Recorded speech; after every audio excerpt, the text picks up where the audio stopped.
self-sufficient. My youngest is 7. Yeah, so I have a 7-year-old, 11, and 12. Yeah. Oh wow, that's a lot. Just, but I do what I gotta do. So you're a full-time mom? No, I actually work, but it's summertime. I work at a school. Oh, I see. Yeah. So when the kids are home, you're home. Yes. Beautiful. Yep. And normally my contract is all year, but I decided not to work this summer because we just moved. So I was like, Oh, okay. yeah. Because I normally take them to camp with me. Because they always, in my job, they always want me to work. Yeah. So I was like, oh, not this year. So I'm going to take a break. I like your hair. It's healthy. I like that. Listen, girl, I cut my hair so many times. That's why. Because people are like, I don't want to cut my hair. And then they have like a bunch of dead split ends. Oh, yeah, no. I cut my hair, and then, you know, when I was younger, I wanted to be grown, so I colored my hair. Oh, no. You know, I went through the phase. Yeah, it's normal. But now that I'm getting older, I'm like, no, I'm not doing no type of color, no nothing. I'm just gonna, you know, treat my hair. Yeah. And I got my mother to do the same exact thing, because my mother's 64. Yeah, their generation, they like the whole perming stuff. Oh, all the gosh. things in the world, all the chemicals and So yeah. I told her, Mom, you don't want cancer, right? Yeah, they be putting the relaxers in our hair as young as 2. Back in the day. Yeah. Yeah, we're not doing that anymore. Nope. So now, she doesn't put nothing. Her hair is so good and healthy, and she's like, she don't want no one to touch her hair. So she just do protective style. I'm like, Mom, you're getting older, you know. So now she just does do a little treatment, and she get her little trim when she need it, and then she do protective style. Her hair is healthy. Yeah, it's so healthy. I love your phone.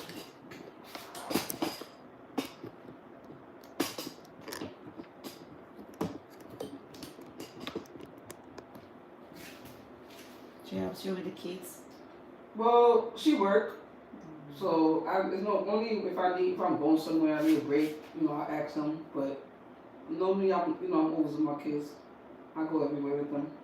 And your oldest is like? It's 12. Oh, that's a big Yeah. boy. Yep, 12 years old. Nothing for you. Yeah, things. When they were little, then I was like, oh my God, it was a lot. But then as they got older. I think they have like good spacing, right? That's 12, maybe 10 and 7. 12, 11, and 7. Mm-hmm. Oh, okay. Yeah. Yeah. It was like back to back of us. I would be like, oh God, I don't know how people do that. My friend has a 1-year-old now and a 1-month-old. Oh wow. I said, listen, I understand. Oh my God. Yeah. 1 year old and 1 month. Yeah, she was busy. Yeah. But she's older too. She's like in her 40s. What? Yeah. Having to deal with that and doesn't have first kids. Yeah, she said, I started late. And I was like, I understand. I said, girl, I understand. I feel for her, you know. But I said, at least they'll grow. It's a phase. That's the thing. It's not permanent. Yeah. That's the thing, though. But I said, at least they'll grow with each other. You get what I'm saying? Like twins. Just think about it like you have twins. That's it. And then you'll find. Yeah, that's exactly what it is. Yeah. So she's like, I don't know how you did it. And I'm like, girl. I had one on one hip, one on the other hip. And I went everywhere with them. Yeah, I'm sure you have a bond. I have 2. She's like, that's it. Oh yes, absolutely. I had the first one. I waited like 3 years. Because he was like a lot. Oh my God. Go to Walmart. He'll be boys like, are a handful. oh my God. He'll be like on the floor. Yeah. Like, they're all over the place. Yeah. So many times I had to take him like to the bathroom. Be like, do that again. Well, it was this particular day. So I was like raising my voice so high in the bathroom. And then I'd seen this Spanish woman. So I came out looking all guilty for doing that because like now I see like somebody washing their hands, you know? And then the woman just gave me the stare like. She was like, yes. Like you have to discipline. Yeah, let me tell you something. My son embarrassed me so many times. At that age, 2 and 3. Yeah, boys, 2, 3. Oh my God, boys are something. Yeah. My daughter never did any of that. Listen, Never. he had tantrums. There's times I had to look at him like he was crazy. Like, Yeah. yeah, I'm like, And then they start to look at you like, what kind of parents are you? yeah, a lot of people Like you don't outside. have, like they start to judge you. Like, you don't have no, control. No over your control. child. And then you look young, so they're like, oh, this is young mother. Especially because like at that point, that was my first child. That was like 10 years ago. Oh yeah. So yeah, I look like a baby. Yeah, me too. They used to think he was my sister. Like I was his sister, and I'm like, no, that's my child. Yeah, but I do like it's many times. Sometimes I didn't want to go outside because I'm like, oh my gosh, what's gonna happen today? Like But he's the most like understanding child. Like he tells the others like, listen, this is not what we're gonna do here.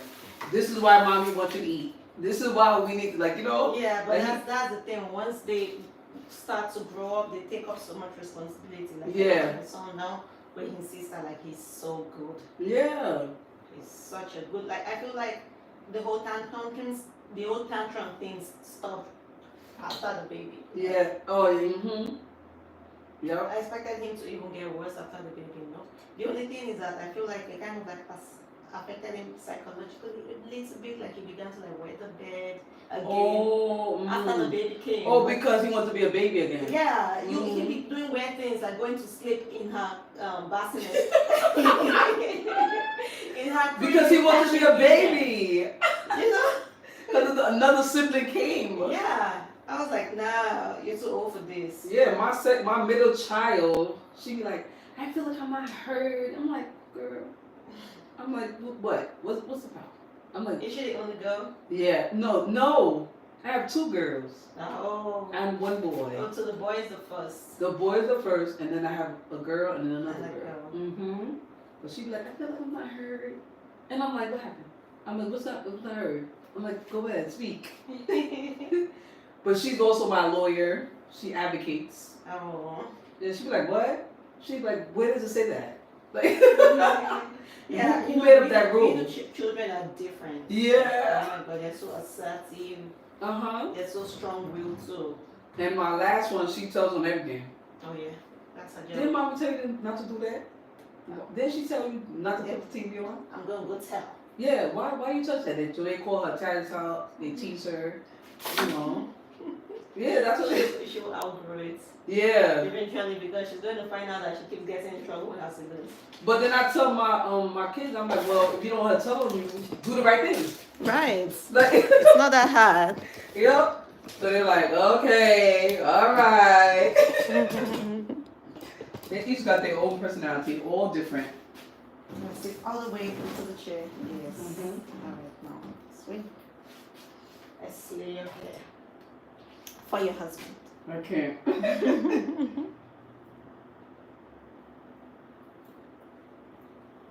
You see him often? Yeah, once in a while when he comes down. Wow, that must be hard. Yeah. But it's something you're used to. I'm used to it. It doesn't Yeah. People be like, oh my God, how you do, Yeah. But I don't know, God be helping me out though. Because I don't know if I could do anything without my husband. A lot of people say I that. depend on him so much. So much, yeah. My friend says the same exact thing.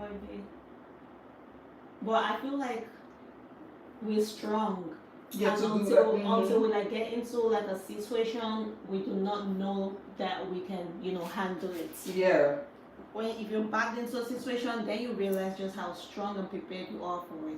I feel like the Lord equips us with these things because even like childbirth, you get what I'm saying? Yeah. Like I feel like that's not something that you just like learn. I feel like that's something that's just embedded in you. Yeah. So I feel like, and then guess what? It shows you your strength. Mm-hmm. Like, oh shoot, I can do that. Oh shoot, that's what's up. Like like even like being a mother, you there's no manual. There's like, no manual. You have a manual for that? It's not. Like you can't read up on stuff and be like, oh yes, I'm. And even if you do read up on stuff, it's like you never know until you actually like on the job. You get what I'm saying? That's just like when you apply for a job.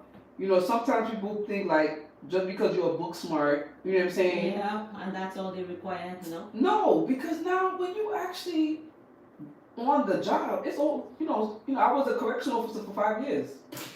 So when I was in training, all right, boom, I passed all my books. Like, yep, good. Then when I got on the floor, it was totally different. It was like, oh shoot, now you gotta apply this. So the theory is different from the practical. From the practical stuff. That's what I tell people. I'm like, so a lot of people quit. A lot of people quit because they're like, oh shoot, this ain't, you know what I mean? Yeah. They thought it was gonna be easy peasy. No, that's not how it is.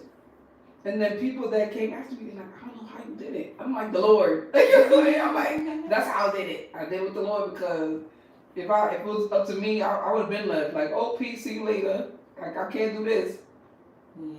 But you learn as time goes. And then, I learn from other people too. They're like, oh, don't do this, do that. that. But that's the thing though, you have to be open to learn. Mm-hmm. Some people think, oh, because I'm book smart, I whatever. can some people feel like because I'm book smart, I can learn from this person.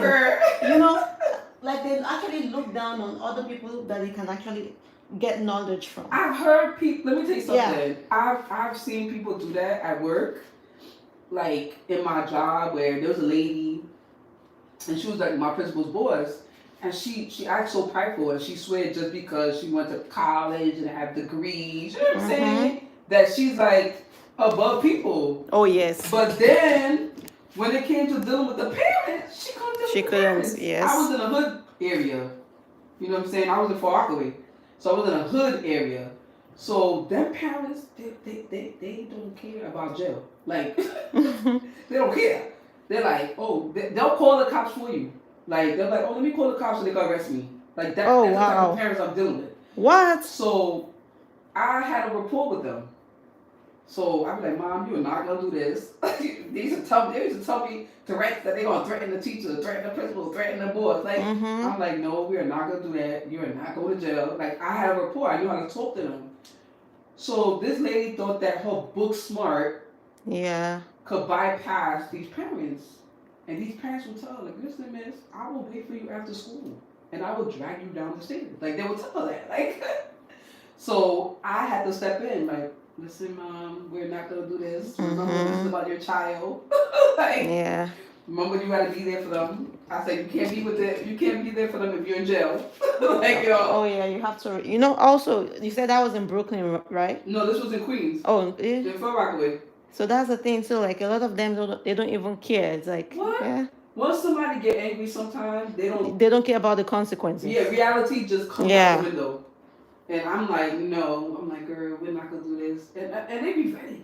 Like, one of the parents called me. I'm not there for the summer. She's like, where are you? And I'm like, home. And she's like, why are you not at the school? Because I'm about to beat this person up. And I'm like, no, you're not going to do that. I'm like, what happened? Because she had an attitude with me on the phone when I just wanted to ask a question. So now I have to call the school. I'm like, what's going on with this parent? I'm like, she's calling me. Yeah. It's how you speak to people, you know what I'm saying? But your book smart is not going to help a person. They don't care about college degrees. Oh, yes, absolutely. Absolutely. I mean, college degree can only take you, so far. And then you actually have to be street smart and every other smart. You need communication skills though. Yeah, communication is very, very key. And just understand people. Like, communication skills is one thing, then people skills is another thing. Like, people are different. Yeah. The same way you're going to approach one person is not the same way. Who you telling? I've learned. I've helped many inmates that way. That was very prideful. And I tell them yo, go apologize to your mother. Alright, so you just tilt and you talk with your head. I know, sorry. I'm so used to You're gonna talk with your mouth today. I can't. We want your braids to be little. Yes. But don't worry, after this first row, then you won't have to Yeah, but I can tell some inmates they got into jail because what happened? One of them got into jail because she took the fall for her friends. And Oh my God. yeah, she took the fall for her friends. Don't want to And be a snitch. they have a record, but she doesn't. Damn. So she took the fall. So now she has a record. So now she has a record. So they gave her up. Mind you, she didn't do nothing. But they gave her up, so she pleaded guilty. So so she didn't want to talk to her grandparents. She don't live with her mom died, whatever. So she's her grandparents. She lived with her grandparents. They have own guardianship of her. Mm-hmm. So I was like, so she was telling me that, you know, she don't want to apologize to her grandparents. Like, you know what I'm saying? Mm-hmm. But that was her way out. So I was like, girl, you know, I'm like, you want to stay in jail? She did not want to apologize. She'd rather stay. She'd rather stay. And I'm like, outside is freedom. So that's the thing, though. Like, a lot of people just allow their emotions to cloud their judgments. That's the thing. So I told her, I said, first of all, I said, girl, you got mad years to live. Like, you're mad young. Yeah. She was an adolescent. And I'm like, you should humble yourself and apologize to your grandmother. Right. I'm like, you do not need to be here with these other people that are actually serving life. Because they Yeah. did, like, Horrible things. Yeah. Yeah, like, killed their mother. Like, I met a girl that killed her mother. I was like, oh my God. I'm like, Oh, shit. yeah, I met other people that killed their son. I met bad people. And I was just like, girl, I'm like, get out of here. I'm like, outside. Was it like a female? Yeah, I wasn't a female. And I work in the men. I work in both. No. Yeah. But, yeah, so I told her that. And then she called her grandmother and she apologized. And guess what? Her grandmother bailed her out the next day. Damn. The next day. Grandma is also stubborn. Yeah, I came in. I said, where she at? They said, oh, this corner, she got bailed out. I said, what? I said, ooh, she took my advice. I told her. So grandma was just waiting for that one. That's it. Just one. And then she told me that her grandparents are not strict. You know, they just want what's good for her. I'm like, you lucky, because normally when you don't have your mother, you don't know what you're going to do with it. You know what I'm saying? Yeah. You don't know if you're going to have somebody good. You don't know if you're going to have somebody not good. So I told her, I said, just humble yourself. And that's exactly what she did.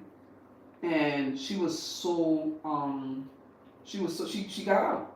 Like, not even long. Her grandmother had the money. Wow. And I ain't ever seen her again. Some people, you see them again. Oh, yeah. Yeah. they come right back in there. The women too? Yeah. I'd be thinking it was just the men. No, sometimes they go right back in there. Sometimes they go back at a specific time. But you know, sometimes why that happens is because, like, every time they come out, there's, like, nothing for them out there. And you know what's so crazy? I went to, my husband paid for, like, a conference for me to go to. Like, it was, like, a women's conference and stuff like that. It was so awesome. It was Sarah Jakes, Bishop T. Jakes' daughter. Oh. Yes, and I went, all right? And I never really watched her lives and stuff like that. But I have my friend whose name is Sarah who's obsessed with her. So I was like, oh, let me go. So I went with her. And we met a lady, and her business is to help those that get out of jail. She gives them jobs. She gives them a place to stay. She gives them businesses. Like, it was so amazing. Like, and Sarah Jakes gave her $10,000 towards her business. Wow. Yes. I was like, what? And the girl was she was laid out. She was crying. Like, she was laid out. Yeah, and they took her back and gave her the check. Oh, wow. $10,000. That is beautiful. Yeah. She said that how God laid it on her heart to help those that get out of jail. Yeah, because they needed help. Honestly, like, think about it. Like, they've been in there for God knows how long, you know. They were fed. They did not have to think about no job. You know, they had rent. You know, a place to sleep. And now they have to come out and they can't even get a job. Yeah. They can't even get a good job. Because of their records. Yeah. Once you get that felony thing on your record, man, it's a wrap. Yeah. Yeah. I used to work at the area where we take them in and release them. Yeah, because I was, you know, I went to different parts, you know, and I even work in a place where immigration take them too. Yeah. Where they serve their time and then immigration shows up. After they serve their time. After they serve their time. I felt so bad. Oh my God. Yeah. Why don't you take them before the time? Why don't you, like, just deport them in their country, right? Yeah. Nope. Yo, America's grimy. Oh my god. America is grimy, okay? I'm there, and then all of a sudden, I see ice, and I'm like, they're like, oh yeah, we're coming to pick up such and such time. Mind you, the person's height. Oh yeah, I'm about to be released. I'm going home. Oh my god. And nope, they going to their country, Mexico. I'm like, oh freak. Oh my god. You're going to Mexico, girl. I'm like, you're not going home. Yeah, but you don't tell them. No, I don't tell them. But it's just, Yeah. it's protocol. You're not supposed to do that. But I'm just saying. Yeah, like that's what you're thinking. That's what I'm thinking in my mind. Like, Oh, freak, yo. Like, I'm about to put discharge, but then they come like, truly free. here you go. Like, now I have to hand over. But then too, like if you know like they they ain't got like the right documents and stuff to be in the country, why commit crime? That's one thing I don't understand. And you know what's so crazy? Some of them I feel so bad for them because it's out of innocent. Like this girl, when I was like one time I work at an intake. Intake is where they take them in, and when they come in, they have to do medical. They do triage.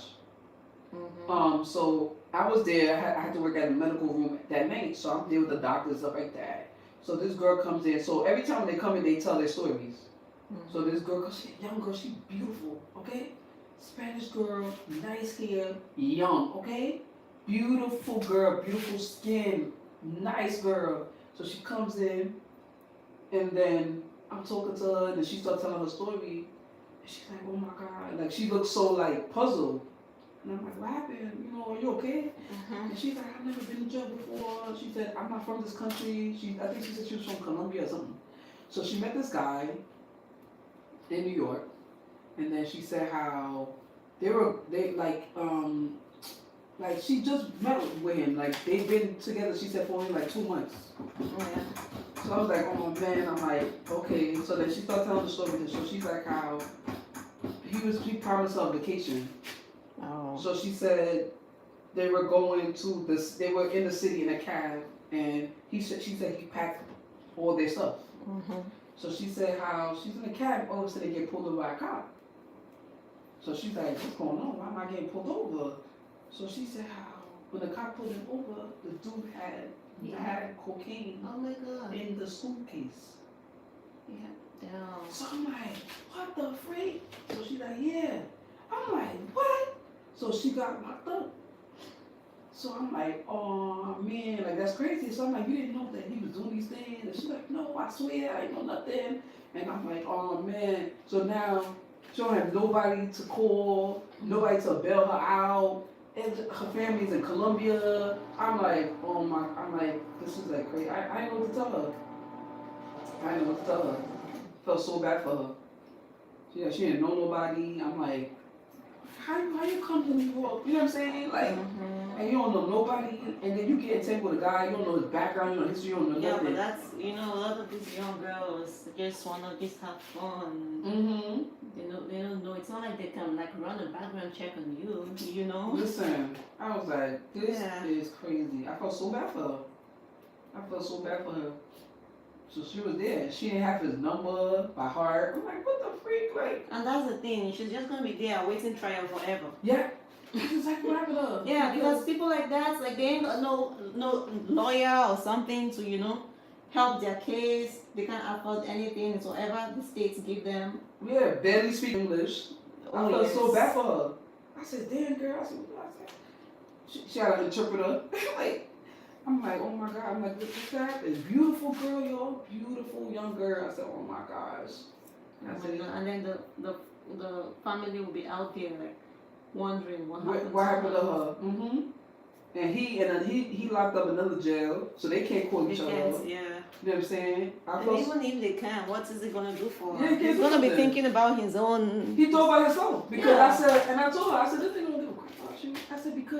I said if he cared about you, he would never put nothing in your own thing, in your luggage. He would have done his stuff with himself, not with you. And now look, I'm like, you in jail, and I'm like, and I forgot how much she told me her bill was. It was a lot. Her bill was a lot. And she was like, she didn't have no money or no nothing. I'm like, oh my gosh. A vacation turned to a disaster. That's crazy. Yeah. They used to tell me so many like stories. I used to feel bad for them. And I used to tell them, like, go research your case. Like, you know what I'm saying? Mm-hmm. I'm like, go research your case. See, I'm like, look at other people who went through the same thing, see what they did. You know, I used to try to help them out, but you know, some of them, they were good. Others, they're like, yeah, I did it. So, yep, I had to serve my time. I'm like, oh man, I feel bad for them. That's a very crazy place to be. Just having your freedom, you know, taken away. Oh my God. I love when I was able to go home. I was like, oh, free. I'm like, I'm like, I get to get out of here. I'm like, this is awesome. Like, I used to stay there all the time because I worked crazy overtime. Crazy overtime. I left because I had kids. Oh, okay. Once I had my second child, it got hard for me. Like as for childcare, so I was like, it was like time for me to go. Like, did the inmates like ever try to like harass you or anything, like jump you? No, they love me. Once they cause I'm a very respectful person. I didn't go in there trying to be macho woman. I went in there and I just laid the rules. Yeah. I was like, listen, you want this, I want this. No, we good. Yeah. So, and then when I'm not there, my captain used to be like, when you coming back to work? Cause they should turn up. They used to act crazy when I'm not there. I build a rapport with them. That's what happened. No. Yeah. So because I build a rapport with them, that's how it is though. You come in there, you build rapport. Now if you come in there like attitude, start acting crazy. Oh my God! I remember this officer. She was nasty to them, and guess what? They got her jumped. Yep. Because one needs to be careful when dealing with, you know, people like that. Because people like that, they do not like think so far. It's always about their emotions, like They how you got made her them jumped. feel. Yep. They got to jump, and it's so crazy because we saw it in camera. And when we saw it in camera, it's so sad because the officer that we didn't even help her. Oh, wow. Everybody was so annoyed at him. Everybody wow. was so annoyed. But then the inmates were like how, because you know we spoke to them, and they were like how she's always nasty, but you know she hit the inmate first. Oh, wow. So that is harassment. She harassed the inmates. We ran back the video, and she hit the inmate first. Oh, wow. And I looked at it, and I'm like, why would you do that? Yeah, why would you hit that? That's abuse of power. They're human beings. Yeah. Like, you don't do that. Like, you know, some people, like, once they have like once they put them in like a little powerful position, it like gets to their head. And they don't know how to act. So when I seen it, I'm like, she hit the inmate? I'm like, well, she got fired. She got fired because you don't put your hands, because at the end of the day, you know they could file a lawsuit on you too. Yep. They do, because it'd be all good and all of a sudden, I've seen officers get served. Oh, wow. Yeah, like, oh, yeah, you gotta pay for court on such and such day because this inmate said you violated their right. Oh, wow. Yeah, they get the right lawyer and it's a wrap. And some of them win and some of them lose. So that's why I'm like, I couldn't believe she hit the inmate. She punched the inmate in the face.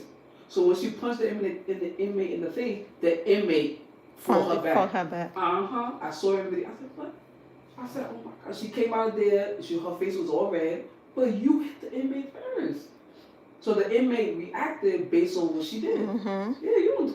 Because they're humans. What do you mean? I ain't hit no freaking inmate. Now if you hit me, yeah. Plus, listen, you don't even know who they got outside. Who you telling? You don't understand what I'm saying? They can make phone calls. Yeah. They can be like, you don't know who they got outside waiting for you. Yeah. You know what's so crazy? They listen very well. Yeah. They listen to your conversation and they watch. All they have is time. So they watch you all day. They could tell you if you switch a certain way. They could tell you if you do your hair a certain way. They be like, oh, Miss C, you put gel in your hair today? Oh, Miss C, you wear Marc Jacobs? You wear that perfume? Like they yeah, they know. They take notes. They take notes, you know? Because they ain't got nothing else to do. They ain't got nothing to do. All they got is time. Yeah. All they got is time. But they used to look out for me. They like, Miss C, don't worry about it. I didn't have to call the captain. Like, watch your back. I didn't have to watch nothing. They're like, Missy, if there's a fight, ooh, they curse them, the other inmates out. What the heck you doing? Yo, she's mad cool. What is wrong with you? Like, he didn't give me no problem. I thank God. He didn't give me no problem. They're like, what? are you crazy? They're like, Missy, let me talk to her. That's because you sound like you actually got your back, like you understand. Listen, I give them what they're entitled to. Yeah. I don't give them more, I give them what they're entitled to. They want to get their hair done, they want their commissary, they want to go to the library to look up their cases, they want to do their laundry. I give them what they're entitled to. They know not to come up to me no foolishness, because I'm gonna be like, what? Like, do you want to be locked down? Because we could lock down, and y'all don't do nothing. And they're like, no, Missy. And then they don't want, and the thing about it that they behave because I could call the search team and have the search team search all their stuff. And when the search team come and search their stuff, they throw away everything. I'm telling you, they throw away everything. Because some of them have certain things they're not supposed to have. Yeah. Like you're not supposed to have apples, you're not supposed to be saving lunch, you're not supposed to have those things. But some of them, they be hungry because they eat early. Yeah. The earliest time, breakfast is like 5 o'clock in the freaking morning. What the hell? And then lunch. So they have to wake up so early. Yeah. And so then, what if you don't want to wake up at 5? You ain't eating. You ain't eating.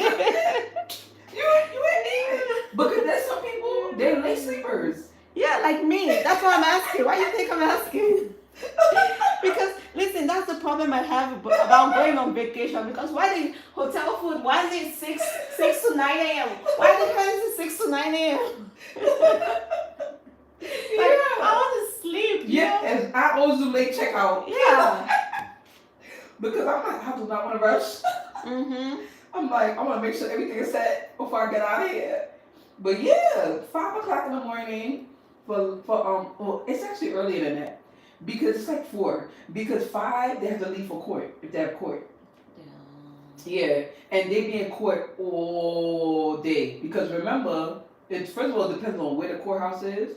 And second of all, it depends on how much cases that judge had on that day. So And then, of course, you gotta wait for lunch.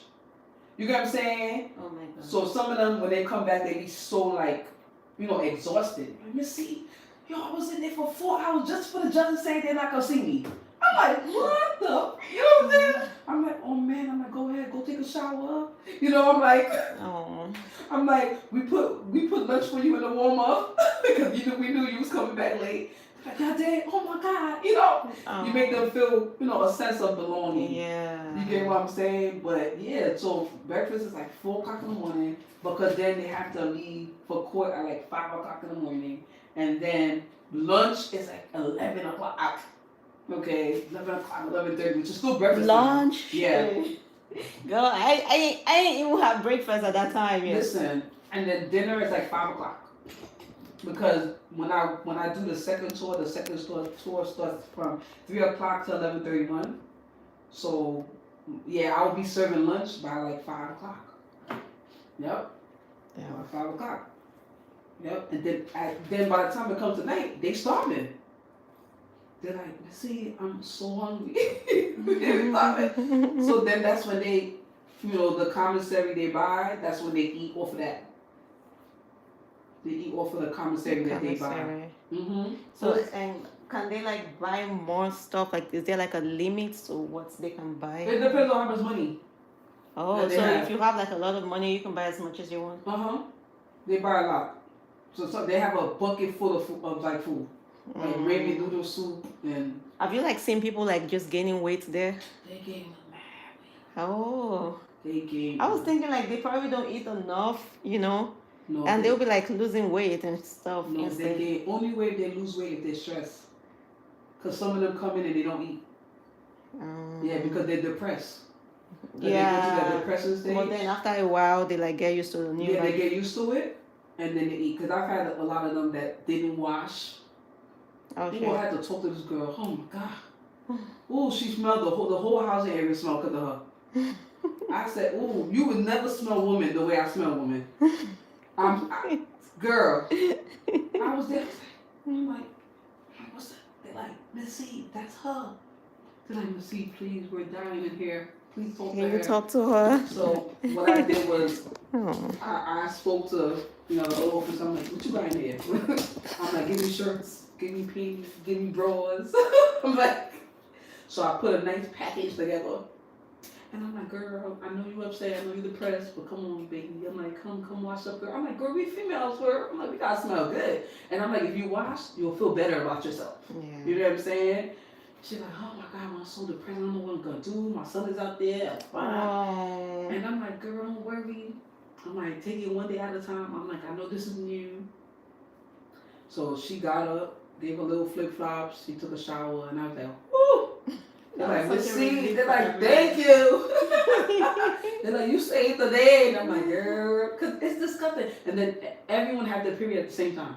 Oh, so when one gets I think that usually happens like where a bunch of women are like gathered doing similar things and all that. Before you know it, the period starts to sink.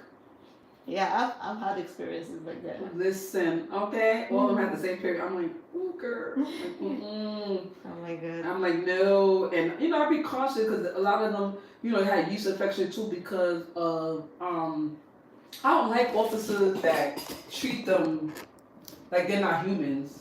Because I always put myself in other people's position. Like, you know what I'm saying? I'm like, ooh, like, that's how I treat people the way I would like to be treated. As in you have empathy. Yeah, because this officer put like soap, but he just threw it like in the slot. And I'm like, that's disgusting. Like, they're gonna wash themselves with that. You know what I'm saying? Mm-hmm. I'm like, if anything, give me the soap. You know what I'm saying? So I could give it to them fresh from the pack. Don't put it in a slot that you don't clean. You get what I'm saying? It got bacteria, and now they're washing themselves. Now they got yeast infections. I'm like, no, like let's not do that. So I was very conscious of of who I was dealing with. I'm like, oh no, girl, let me give it to you this way. This way, you don't get sick. Yeah. Or whatever the case is. Yeah, but some of them they don't treat them right. Like, when I first started, I got embarrassed too because this officer who acts like she had mad more time than me, she tried to embarrass me, right? She tried to embarrass me. So when you come in, right, you assume the post, right, and you count. You count all your inmates. Mm-hmm. So normally one officer goes on a search with other officers where they search like a particular area to see if they have contraband, etc., etc. So when I came in the post, there's only me and another officer. So the third officer, she's on the search. So you come in, you check all your inmates, you make sure everybody's alive. So you check them, you check their bed, you make sure they're good, make sure there's no problem, whatever the case is. So I came on the post, I checked everything, and then I counted my inmates. So I counted, I saw I had certain amount of inmates. So the officer was like, no, that's wrong. So I'm like, what? I'm like, so now, I'm like, okay, let me count again. So I count again, got the same number. So now, this other officer who was mad next to me for the time I started the job, she was like, come on, Courtney. She's like, let me come and help you. Mind you, I counted twice and got the same number. So she came in and she was like 36. So I'm like, what the frick is going on? So now she's like, all right, ladies, come. So was it 36 you also got? She got the same number as me. As you. So now we count them another way. We make them step out into the play area. So now we call everybody when they step out. So now we see one chick left. You know what that officer did? The one that was rude to me? She didn't take the girl's card. Oh. Yeah, because wherever they go, they have a card that goes with them. So if they go to high class, that card goes with them. If they go to general population, that card goes with them. But if you don't take that card, you're not gonna know if that person is in your housing area. So when she got the body, she didn't take the card. So I was counted correct, but she didn't do her job by taking the card. You have to take the floor locator card so you know, like, listen, I got the body and I got the card. So I was counted correct. She was wrong. She didn't even apologize to me. But for the duration of the time I was in the job, she can never look at me in my face. Oh, wow. Every time she see me, she look down. Because but I'm like, so, and then my friend comes and she speaks to me, she's like, Cornish, you knew what you was doing. I said, counting is not hard. All you gotta do is count. It comes hard if it's like a situation where, like, one time I had to stop a girl from killing herself. Oh my God. Yeah, the sheet was wrapped around her neck. I had to unravel it because she's homeless. she had the baby, and the ACS took the baby from the hospital. ACS took the baby from the hospital. So she was depressed. Of course. So she wanted to kill herself. So when I came on the post, she in the corner with the sheet in her neck. I'm like, what the heck? So I unravel her. And I don't like when people see certain people and they don't deal with the situation. Then when you come in now, you gotta deal with it. Because she complained and said that she went to see the doctor and they didn't let her go. Oh. And I'm like, why you do that? So of course I wrote my report. When I saw the post at such and such time. Yeah. This is why you met this way. She stated to me. Because it could totally have been prevented. What if you hadn't found her? I'm like, these officers. I'm like, what the freak? Especially y'all that have time. They kept saying, yeah. So then afterwards, when I see her next day, she was fine because she was able to talk to somebody. You get what I'm saying? But you know. Meanwhile, that's all she needed. Yeah, all she needed was somebody to talk to because it was bothering her. Because the only thing she remember is when she pushed the baby out and holded the baby for that 2 seconds, and then they took the baby away.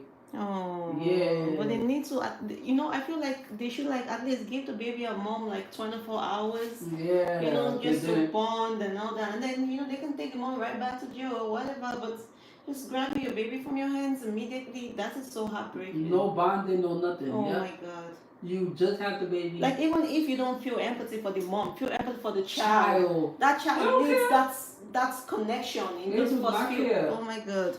I even was in the housing area where they had cause you know they allow them to stay with their baby up to 1 year old, but not in that case because she's homeless. Yeah, because there's an area which I hated going to the area.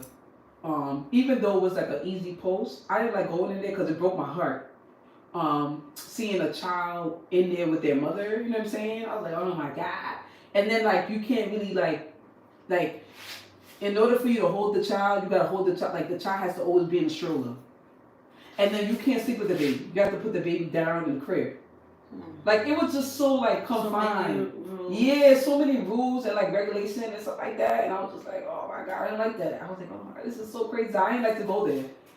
But they put me in there, you know what I'm saying? Like, oh, it's such an easy post, but I did not like it at all. I was like, oh, get me out of here. Like, I didn't like this post. But the child could stay with the mother as long as they behave well. As long as the mother has good standards, the child could stay with the mother up to 1 year old. But then when they turn 1 year old, you gotta sign the legal guardian to somebody. Like to your mom, your family. 1 year old, that's enough. Yeah. That's way better than just grabbing the child off their arms. So what happens? Why do they grab the child off their hands in the few like hours after birth? Because there's other people. Oh, for ACS. So what is ACS? ACS is Child Protective Services. Oh. Yeah. They take the child, give the child to a better home. Yeah, I thought it was CPS. No, it's ACS. Oh, okay. Yeah, what is it CPS? I don't know, girl. All I know is that they came and pick up the child from her. It's probably CPS. It probably is.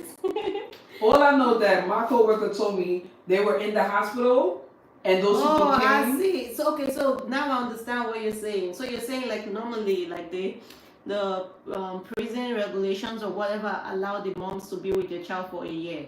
But if they have a case with Child Protective Services, the child could be taken right away. That's it. Okay. Yeah, they take the child away and they give the child a better home. That's what they say. Yeah, right. Yeah. That's what they say. But I'm like, you know, yeah, because how these things go. It's all good until it gets bad. You know what I'm saying? And I felt for her because you had the baby for how long, and then all of a sudden, and it, not even the father's homeless too. So it's not like she had anywhere. So wait, she was homeless before she went to jail? Yeah, she been in jail so many times. All her cards says homeless. Oh. Yeah, she don't have no address, so she was living in the street. So you can't take care of the baby.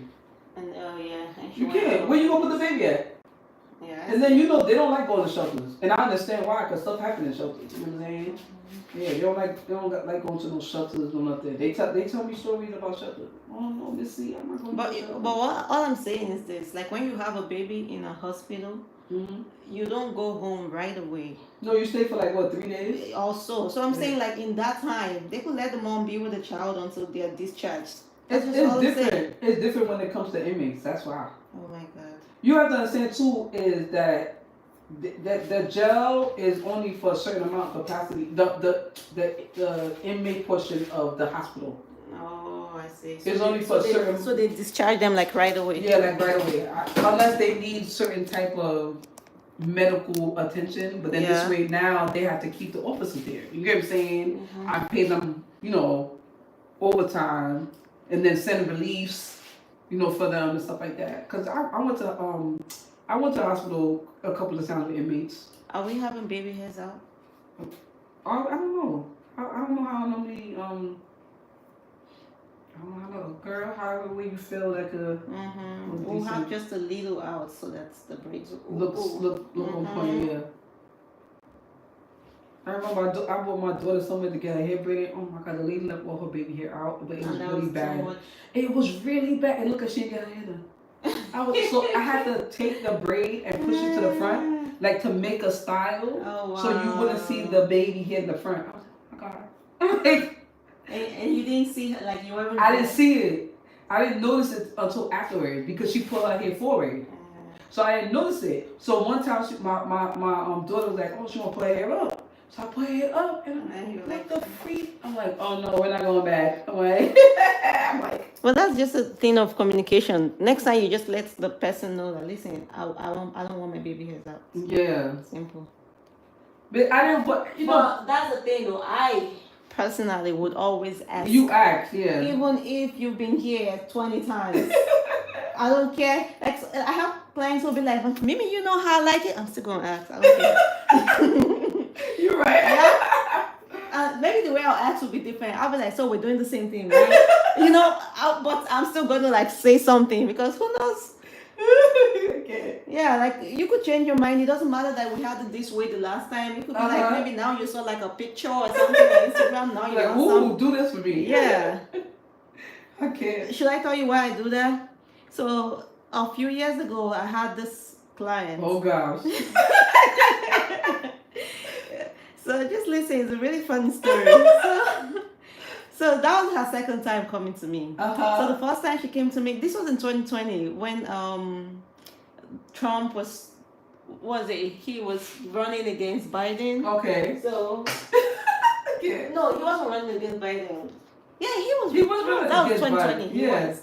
Right, he was Biden or Obama? He was president. Okay. But he was running for the second. Okay, yeah, second. Okay. Yeah, so so it was like a lot of controversies about him, about Biden, and all that. So this black young woman is in my chair arguing about talking about Trump and why she loves Trump. Oh God, okay. And why she thinks that we should vote for, and then talking about Obama never did anything for black people. Blah blah blah, and then I was like, what the hell? Like, I don't even like you right now. I can't. So then again, I've always made it like a point not to like have political and religious. Oh, because that girl conversations. Okay. You see, there are certain people conversations get so serious. I never want to have in my chair. I don't if want it's political, if it's religion, and then if it's the whole I identify as whatever. Yeah. So I don't want to have the conversation. Whatever it is that you think non-binary. Yeah, leave that alone. Yeah. So just think it to yourself. So, but now she's bringing it up, and she keeps bringing it up, and I keep shutting it down, and she keeps bringing it up. Like, I'm like, what the hell? Like, just shut up. So when she leaves, I was like, I've never been so like agitated doing somebody's hair, just trying to keep it together. Oh my God! So now she books again. Oh gosh, there we go. She books and there we go. Okay, sorry, I forgot a very very key thing while we were doing the hair. So I got to the front, the baby hairs. Okay, and cool. Then I asked how do you want your baby hairs? She said I want them out So I said, okay. So I take out like actual baby hairs that I could see out. You could see, you know? sound like my best friend. Oh, yeah. When she does hair, because she be like, Viva, they be trying to think I could work a miracle. They be telling me. No, you She know like, that, baby like, girl, you can't do that some style. people actually have like baby hairs. Yeah, and actual some people baby don't. hairs. And some people don't. And they be trying. And there's nothing wrong if you do not have baby hairs. There is nothing wrong with that. Like some people just have long, healthy hair in front. There's absolutely nothing wrong with it. It doesn't mean you're bald or anything. But then they be trying like make adult senior hairs out of that. She be like, Viva, she be like, please help me on how I can speak to this client. Because I'm trying to tell her she cannot do this style. And she's trying to force this style. And Viva, she don't have baby hair. She don't have baby Her hairs. hair is over there. And I'm like, oh my God, let me think. Oh, listen, I'll be performing miracles. It'd be like your hairline like start from here, and then you tell me, Mimi, I want baby hair. Okay. I swear, I'll be performing miracles. But one thing is for certain though, I'm still gonna be like teasing you about that shit. I can't. She be telling me, she be like, girl, she be like, I don't know how I did it. She like, but I told her, I said, you sure? She be like, do we need to break a contract? Because I don't want you coming at me after. So she told me. I'm telling you. But yeah, go ahead. What happened? So now I take out like the actual baby hairs that I could see, right? And then I braided every other thing. Now I'm styling the baby hairs. Now we're done with the hair. I'm styling the baby hairs. Now she goes, I said I wanted my baby hairs out. And I'm confused. I'm like, I left them out. You know? And she was like, I can barely see the baby hairs. Like, that's nothing, you know? And then now I'm confused because I've braided every other thing in. And now it's too late. Like, this is as much as we have. You know, I was like, you know what? Don't worry about it. I'm going to style them for you. They're going to look. And then she was like all sad and stuff about not having enough baby hairs out in front. Anyway, I styled it. It looked pretty to me. But it doesn't matter how it looks to me because it's all about you. You're the one that's wearing it. You know, and then I like apologized and I was like, yeah, I thought I brought out enough. I should have like been asking you as I was bringing it out, like, is this enough? Is this alright? This okay? You know, so I took the blame and whatever. So when she had booked the second time, the first thing I remembered was the whole Trump thing. You know? And then I was like, oh, I'm shutting her up. Immediately she braced this up. Like I was already like telling myself. Ready, like your mind was like set. Yeah, like yep, I'm not having this conversation with her, you know. So, but then obviously she her mind did not even go there because from the beginning of the appointment she was already like giving me trouble. I'm not even going to lie. So she booked Knotless braids, right? Now she sat down in the chair showing me something. Like it had like cornrows, design cornrows, intricate going into all of the braids or whatever. Now this is what she's showing me. Now what she booked was what? 5.5, 6 hours max. You know, for like the regular medium knowledge. Okay. Now she's showing me all this shit. And I'm not gonna lie to you, okay, I had just her that day. So I did not have like anyone outside of that. So now I'm looking at that and I'm like, oh shit, I would like to do this. Like it sounds like a challenge, you know? Because you like all this design. When you're inventive, that's how you are. You know, so finesse. I'm like, you know, I don't mind doing it. I just wish you'd like told me before, so that you could prepare yourself, so you could look, you could see, like, alright, how am I gonna do this? But then I'm thinking about it, like, you know, I don't have any other person today. I can like really. So you could finesse. Yeah. So I'm like, you know what, girl, let's do it. Yeah. Know? And now she said, yeah, listen, Mimi, I don't know. The last time it was up to my butt. Now I want it like real down. Oh no. Okay. I want it like real down, like to my knees. I was like, to your knees, girl, plus this design. This design thing. Then I'm thinking to myself, we're about to be here all night. So time was like, 4 o'clock, you know? So I said, okay, you know what, we got to start now. If you're wanting braids to your knees and this and that and all that. And she was like, yeah. So now at 6 o'clock, I was still, so because of the style, the way the style was designed, I had to like do the parts and connect all the parts first before I even start braiding. So I was, you know what I mean? So now I'm still doing the part 2 hours after we started. Yeah, because that, and this is like a crucial part. Yes, because you gotta get that right in order to, because the ending is easy. It's easy doing to connect it. So now I'm doing the part 2 hours, and then she's like, how long is this gonna take? I'm like, is what gonna take? Because Why are you questioning? I wasn't even expecting her to even be bringing up like That's what I'm saying. You should have been doing that. You just sprung something upon me. And then she was like this style, because I see you ain't even start braiding yet. What? Wait a minute. Yeah. Rewind. And therefore I was ready to fight. Exactly. Like, wait, go. So I was like, so I can't really put a time There you go. on this. Look at you being humble. Oh, this is me being professional. So I was like, I can't really put a time on this, but I just know that the regular knotless braids, you had one that was supposed to take like what, 8 hours, like 6+ hours. So this, so you're just gonna add more time to this. So you're gonna add more time. This is to all I that. can tell you. And then she said, okay, now 8 p.m. This is 4 hours into it. I was like halfway done with the knotless. Oh my God. No, not with the knotless was the last thing to do. Yeah. I was like almost done with the styling. cornrows. It was like a pineapple shaped thing. That thing takes a while. Oh yeah. Yeah. I wish I could. If I can find the picture, I'll show You it show to you. me. I swear. Like I killed it though. I know you did, girl. The way you finesse that. I can't. So like 8 o'clock, she's like, yeah. So how long is this gonna take? Now I'm like, are you a kid? Because it's like when I have the Why are you kids in the acting chair. that? You're an adult. Yeah, it's like when I have the kids in the chair that they be like, how much Because they're kids. How much longer? Yeah. You know, and they're They don't like have that kids. patience yet. Yeah. You know, they're growing. So I'm like, Not adult. girl.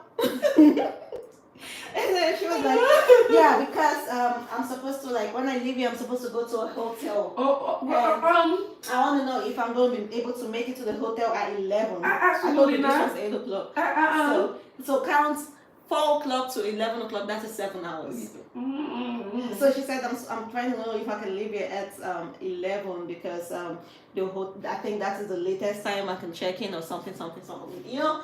And I'm like, the least time I can do this, if I am like really running and all of that, is 8 hours. And 8 hours is going to put us at 12 p.m. Because technically you said the other thing was like 6 hours. It was like 6 hours. So I needed another 4 hours. I'm not even going to lie. Yeah. For the other thing. That's because you're not even like finesse it. You know what? Because those things take time. That's why if you schedule it, if you told me ahead of time. So me saying 8 hours, honestly, I was being that was an estimate. Yeah. That wasn't even like for real. It was like, yes, just so that you're not, just to calm you down. You know what I mean? Yes, calm your mind down. Yeah. And then she goes, 8 hours?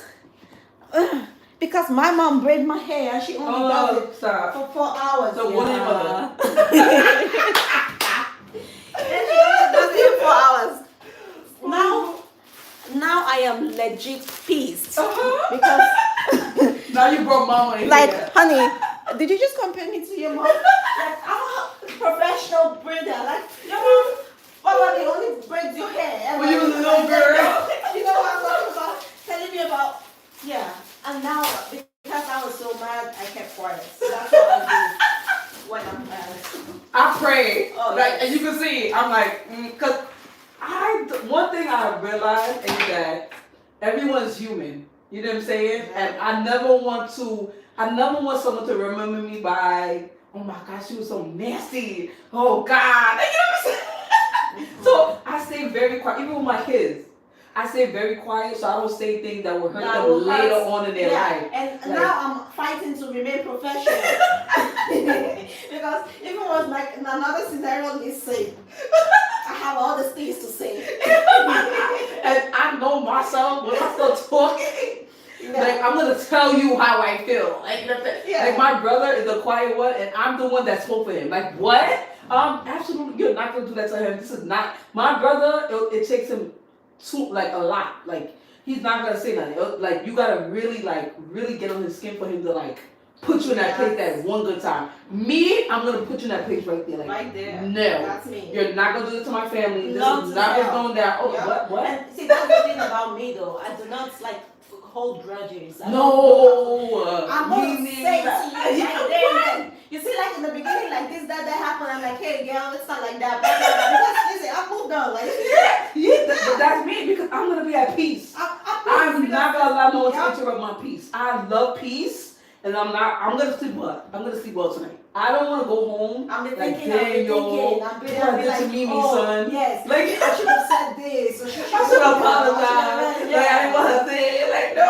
Like, I told you right the other day, like, girl, this is not it. Like, no, like, this is out. My friends hate and love me for this because I'm calling you out. Right Tell me the truth. And listen, I appreciate it if you do the same to me. That's one thing. Like, what? Tell me right there. I don't want you thinking stuff about me in your mind. Who are you telling? You know? I don't want to go home and it be in my conscience, and now I'm in the bed like, damn, yo, God, like, who did I do, yo? I hurt her soul. Like, you know what I'm saying? Like, that's why I don't have a lot of friends. I don't have a lot of friends because, and I say it in love. I don't say it like, having a few friends, that's the goal. Yeah, one thing I've learned is not to leave a wound open. You get what I'm saying? So if I'm gonna speak to you, I'm gonna make sure I put that bandage on, peroxide, whatever I need to do. You know what I'm saying? Yeah. So I keep it real. I'm like, what? I'm like, I keep it real. I'm like, oh no. I'm like, because I love peace. I love peace, and I'm not a bitter person. You know what I'm saying? I feel like you bitter makes you old. Like, you get old faster. Yeah. But yeah, I don't deal with that politics stuff. I stay away from it. So back to what I was saying. So I was trying really, really to hold my, shit together. So when she said that, I was like just quiet. And then I kept breathing. And then a few minutes later, she was literally just huffing and no. She was like, like look at the hair. No. Like she was literally just huffing and puffing like the whole time, And I was ignoring all of that, like acting girl, like you got peace. Like acting like that. And then I think now, like I think I got to the front, and then she began to say something again about the time, and now I was like, listen, this is as long as it takes, okay? Because first of all, when she had come in and she had told me like the style had completely changed, I told her this is how much this is gonna cost now. Yeah, so because now it's changed. It's a different price. So you went from what, like the button to the knee length, and with all of this, I can't. So, but I just mentioned that by the way. Anyway, so she says I don't remember what she said again, but it was something about the time, and then now I was really losing my shit. I was like. So I'm losing my cool now. So now, because I'm losing my cool, I'm like being very, very official. So I'm like, knotless braids is supposed to take blah blah blah blah time, and then by the time you add, now I'm breaking it down. So I was like, knotless braids, it's gonna take at least 2 hours more. And then if we're gonna put these cornrows with the whole design and everything, so I need like at least 4 hours more. So we're not leaving here at 12 o'clock. We're leaving here at 2. So this is me now. So now she's losing it. And now she goes, I can't believe how disrespectful you are. I'm like, I don't understand. Disrespectful? Oh, I was professional. Yeah, she was like, you're being disrespectful. Like, look at the way you just spoke to me, because I'm not going to lie, my tone was not... Well, you huffing and puffing. My tone wasn't. And you're trying to concentrate on the style. These were the things that I said. It's like a child. Nothing. Did you listen to what I said? Like, nothing I said was insulting or disrespectful, but I'm not going to lie to you, the tone. Yeah. Sometimes it's not about what was said, it's about how you say it. Yes. So I knew that, my tone was not professional. So, but you know how, like, when the cops stop you and they're like, can you step out of the vehicle, ma'am? Do you understand? So how they are being very respectful, but at the same time... You're frantic, because you're like... But at the same time, you know that, they're not playing. No, they're not, because they're cops. Exactly. That was how authority. That is exactly how I was. Like, being... The only word I did not use was ma'am. Yeah. I can't. Yeah. So, but that's unprofessional. You come up, you sprang something on me out of nowhere. So, but I decided to do it for you. They don't know that professionalism goes both ways. It goes both ways. They don't understand that. Yeah. So, well, all this background is just to give you the, like, everything that had happened before I got to the baby hairs. Yeah. So now I get to the front, the baby hairs. And now I remember that the last time she wanted, like, all of them shit out.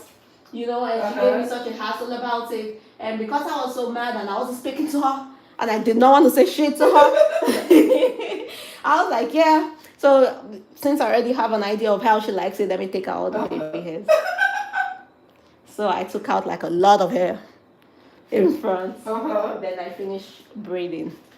So now we're done, and now she's giving me shit about the baby hairs. Oh my God, here we go. This time around, it wasn't even like she called her boyfriend on FaceTime, and she was reporting me to him. No. Right Oh there. my gosh. And she was like, what are you gonna do? tell this lady how I do my baby hairs, because how did she do my baby hairs like this? She know this is not how I do my baby hairs. Well, and I was like, is this about baby hairs or what? She was like, oh, you better cut it, because when it was one price when I booked it, and then I came and then it was another price. I'm like, it was one star when you booked it, and then you came and it was another star. What the hell? And she was like, yeah, and you were being all disrespectful to me the whole time, being unaccommodating. And then I told you, like, meanwhile, I was rushing. Like, even though I was, like, everything, I was still rushing, because now she's put me under pressure, and my brain cannot just shut it off. Like, even, do you understand? Yeah. Like, my brain couldn't even shut it off. I wanted to pee, I was holding it down. I needed to drink water, I was holding, like, for hours. Oh my God. And then, and then she was giving me this thing about the baby hairs. The hair was not even done. It was like remaining like the last row. And she was, she brought it out. She brought out some baby hairs. No, so, okay, I brought out some baby hairs, right? Like all the baby hairs. And she was like, is this it? I was like, yeah. And then she started giving me all this bullshit without the hair even being done. So I'm telling you that we could still bring out more or whatever. Yeah, because you could still. But, it wasn't like completely done. But no, she wanted to fight at this point. And then she got off the chair. Don't touch my hair, Dave. Don't touch my hair. You have bad energy. I don't want anyone with bad juju. Bad juju.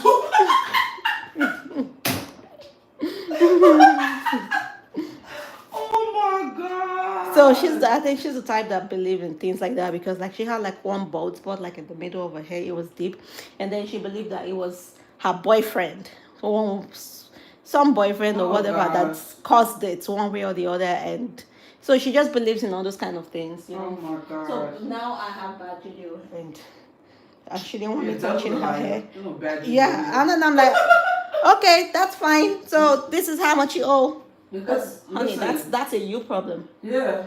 This is what you want to do. Oh yeah, this is how much you owe, because I was like, you're paying the full price of this hairstyle. I don't care. It was remaining like one row of braid in front, and then she started all this shenanigans. It got so serious. Like we were raising. That only happened to me once in 2020 ever. Oh girl, some clients could be very oh my God. And then she was like raising hell, and what if my husband had to like come in to like dang. Yeah, I was like, I'm calling the cops on you, and she's like, go ahead.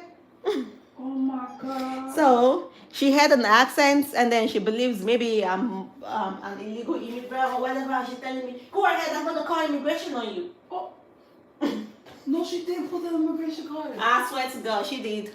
What? And I was like, no, go ahead. Like, call them. Are you funny? Call them. I was like funny. Well, I got my papers. Yeah. Like, you think somebody just has an accent? Like, do you understand that I have a registered business? Like, it is registered. Like, before you LLC. Do you understand? Before you're able to do all of that, you should like have your stuff. Yeah, I got my stuff is legit. Let me go get it for you from the middle of the open envelope. Like, what? Some people say things, they act like they got power. Man. Oh yeah.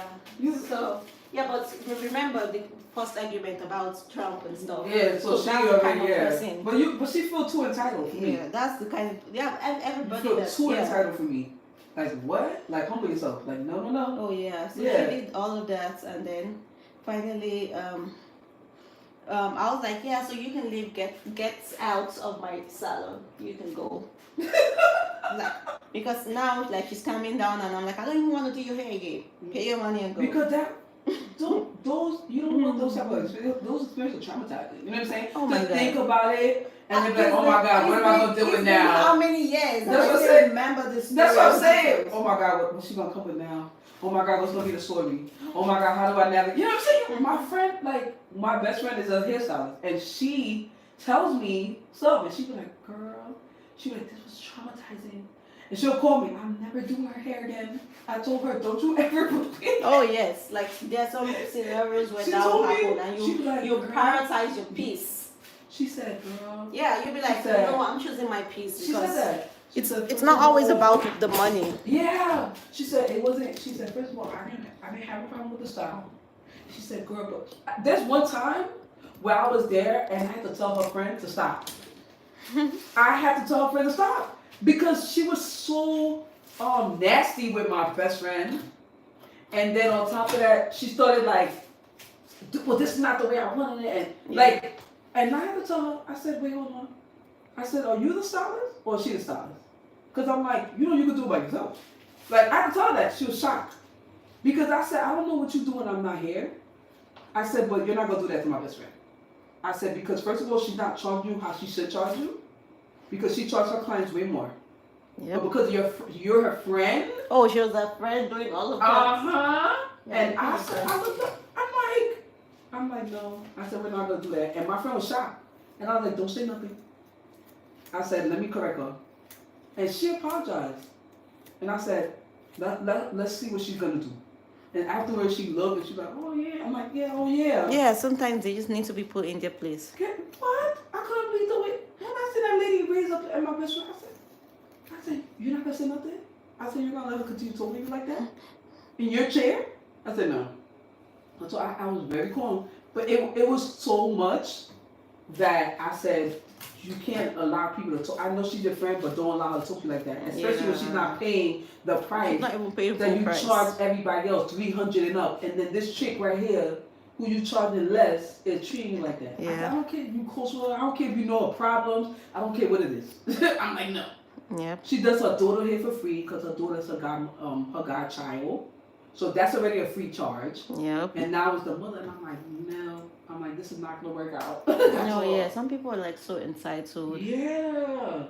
She was so entitled. Yeah, because that's exactly what this lady said. She said, I'm paying you all this money and you're just supposed to like do my hair and shut up and do what I say.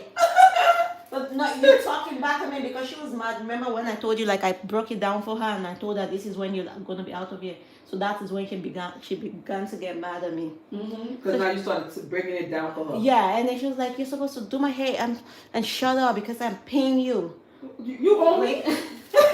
you owe me? Like, I'm so confused. Yeah. And that's the thing with my best friend too. They used to treat her bad because she didn't have her cosmetology license at first. Oh my God. So she was renting chairs from like different salons, and then the person that she was renting from, his sister worked with her, but his sister used to steal her products and stuff like that. So she was going through her own thing. So you know, I hope that I was like, girl, no. I'm like, you gotta get your cosmetology license, blah blah. The minute she got her license, it was over. Yeah. Because now you're gonna put shit. some respect in my name. Yeah. Yep. But they used to treat her sometimes. She used to cry all the time. I used to feel so bad for her. I'm like, don't worry. I'm like, continue going to school. And then she was having issues at school because she was different. You get what I'm saying? But she went to like a white school. She went like to a top notch like white school. So, you know, so they're already racist already, you know. So I'm like, girl, don't worry about it. I'm like, just do what you have to do. And then I'm like, you be done. And now she's done. She finished, and now they have no choice but to respect her. So at the end of the day, anyway, my husband was able to calm both of us down. He had to be the mediator. Yeah. And then reluctantly, I was like, yeah, let me just finish it. You know. Now she sits back down on the chair. Guess what happens next? She starts to cry. Cause it hit her. I don't know. Like she just started crying. Like I was like, I was shocked. I paused. Like I was like, what's going on here? Because you said things to me, I said things to you. Like don't act like you can't take your heat. You can't take your heat. Don't act like I'm the devil here. You know. You can't take your heat, girl. You can't take what you dish out. And then I was like, are you okay? Oh my God. And then she goes, I'm just going going through so much. Oh, now you're going through some. After you done told me about myself. I swear to God, this was like I've never ever experienced this kind of thing in my life. Like I was so shocked. But look, it teaches you how to deal with people though, right? Yeah. She said, I'm just going through so much. Everybody hates me. Oh gosh. Here we go. Yeah. The woe is me card. And then she goes, I had a fight with my mom earlier tonight and she threw me out the house. Why do you think I'm going to sleep in a hotel? Oh man. Now she telling you her problems. Yeah, so I'm like, the same mother you were comparing me to. Like, yes, that did your hair. I don't understand. Look, mom came back in the picture. No, well, like forget about what happened, but someone is like a grown woman is in my chair crying, talking about her life problems and stuff. I'm like, yeah, you know what? It's fine. Yeah. Then I went and I get like a paper towel and I gave it to her. I'm like, girl, you know we're just being girls. Yeah. Yeah. But that takes maturity. Oh, you know yeah. what I'm saying? Like there's no, like, no matter how bad it is, like you see a grown woman talking about, like, you know, we're humans. Like, yeah, she was probably having a bad day and just putting it all on me, and I couldn't take it. Like, because I'm human too. Yeah, because you don't know her day. Yeah. Like, you know what I'm saying? Like, you didn't cause it. So it's exactly. like, hello. Yeah. Even though if I go through stuff, I try my hardest not to bring it where I go. You get what I'm saying? I could be going through hell like when I was in my old job, you know, and me and my husband used to live in an apartment. The apartment was so bad, but he wasn't there because he was away in the military. So it was me and the kids that was in the apartment. The apartment was horrible. It was so horrible. I'm telling you, it was so horrible. And I only took it because I didn't want to stay with my mother-in-law while he was away. Oh yes. So I would rather stay in a horrible apartment. I'm telling you. So I stayed at the apartment and I hated it. Okay, I hated it. It had roaches. It had mice. Oh damn! Damn. It was a Jewish owner, but it was a Spanish landlord, and he favored Spanish people. It was so bad, and so this day my assistant principal, she like, oh my God, I would never know that you was going through all of this, because she said every time you came to work, you look good, you smell good, you always smile. Like, I was like, because we don't wear our problems in our faces. And I said, if I come into work being nasty, now I'm setting the atmosphere. Now you nasty, now I'm nasty. Now everybody's gonna lose your shit. Because that's exactly what happened. Like, she was nasty, now I'm nasty, so now. Oh my God. So I was like, I'm not gonna do that to y'all. I'm like, and then y'all I don't know what y'all going through. Now you coming to work, you know what I'm saying? So she was like, oh my God, you went through all of this. I said, yeah. I called 311 on him a couple of times. The winter time he didn't give us heat. So now I had to get portable heater. Now my electricity be went up to $400. Oh my God. A month, yo. And I thank God, the Lord bless my husband, with us having income, because when you go to the military, you're away, they send money for housing, children, all that type of stuff. But I was just like, it was a lot. And then there was times where I couldn't take a shower because my kitchen sink water was going into my shower and the where you wash your hands. So when I washed my dishes, that water went to the tub and the bathroom sink. Oh wow. So I couldn't take a shower because now they had to close the pipe. Now they called plumbers. I had 5 plumbers that came to my apartment. 5. Yeah. And the 5th one said if they call me, that means the situation is really bad. Oh. And he came in and he said, I told this landlord many times that he needs to call the Department of Housing. He said because they have to flush out the whole line. I said, wow. I said, he said this apartment been had this problem. I said, yeah. I said, I've been paying him rent faithfully. Yeah, they don't fix anything. And they don't. I've been paying him rent faithfully. Yeah. And one time, not late, one time. And for you to not get this problem resolved because you don't want fines and stuff like that, you should have got that thing fixed. Like, what's going on? So she was telling me, she was like, girl, I never know. Like, it's times where I have to take the kids and go to my mom's house and take a shower. Yeah, I'm like, ooh. Or warm up water in a pot and then mix it with cold water to give them a bird bath so that we could go throughout the day. They gotta go to school, I gotta go to work. So I was just like, oh wow. Yeah. I'm like, what the heck? but I ain't ever wore that to work. Because people come in with their stuff. Oh my God, let me tell you what happened to me today. And then you're like, well, mine can take a back seat. Listen, I just sit there and I listen. I'm like, She's like, I would never know. Cornish. She's like, and you was never late. I'm like, no. But I hated that apartment. But I dealt with it, you know what I'm saying? Yeah. I did what I had to do because I was like, I don't want to go to my mother's house. I need my peace. It's hard to raise kids with your parents.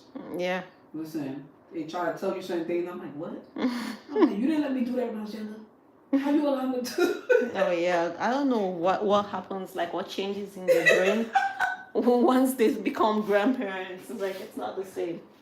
Yeah, they give them what they want, and I'm like, you couldn't. They bought my kids iPhones. I'm like, I didn't have a phone. I'm like, what is this? I'm like, this is crazy. But they spoil the kids. Oh yeah. Yeah. They spoil the kids. Yep. When we were young, it was like military regime. Yeah, it was. Me too. It was military. Oh I'm yes. like, I tell my mom, I'm like, when did you get this off? Yeah. I tell them that. They're not the same people. Yeah. It's so heartbreaking. That's like. I can't. Because I feel like we are even gentler parents than they were, you know. And now they make us look like we're just wicked. Exactly. Mind you, I got hit with everything. Oh yes. And now we don't even be hitting. Yeah. No, you can't hit them though, because if you hit the kid, they're gonna say you're abusing them and all this type of stuff. But then now ACS doesn't allow you to hit the kids too. They say you can only hit their kids in their butt with their hands. Didn't Trump say you can now hit the kids? Well, I don't know what Trump says, but I know ACS. Because I've had a lot of parents in my school that had ACS cases. Oh. Yeah. And it's so crazy that I knew the workers. Like, I had a report they with always them. come in. Yeah, they're like, girl, I'm here again. I'm like, who you So who's calling them? The kids? Kids, family members. Oh my God, everyone's just sneaking on everyone. What the hell? Yeah, everyone's calling. Because back in the day, like, nobody's snitching on anybody. Oh no, not this generation. This generation, they snitching on you. Oh my God. Oh, yeah, I can so feed the kids. They come smelling like pee. Any little thing, they snitch on you. Oh, she abused the kids. Any little thing, they snitch on you. Oh yeah, you know my daughter's school tried to do that shit with me. Oh, my son too. My son's school. They try that crap with me. She missed school in the whole year. She missed school twice, and for a very important thing. 2 times. Okay, one of them was a Jewish holiday that every other public school took, and they refused because of the Charter school. Okay. They said no holiday because they be doing too much. And we said no, you're gonna be home. Every other person home.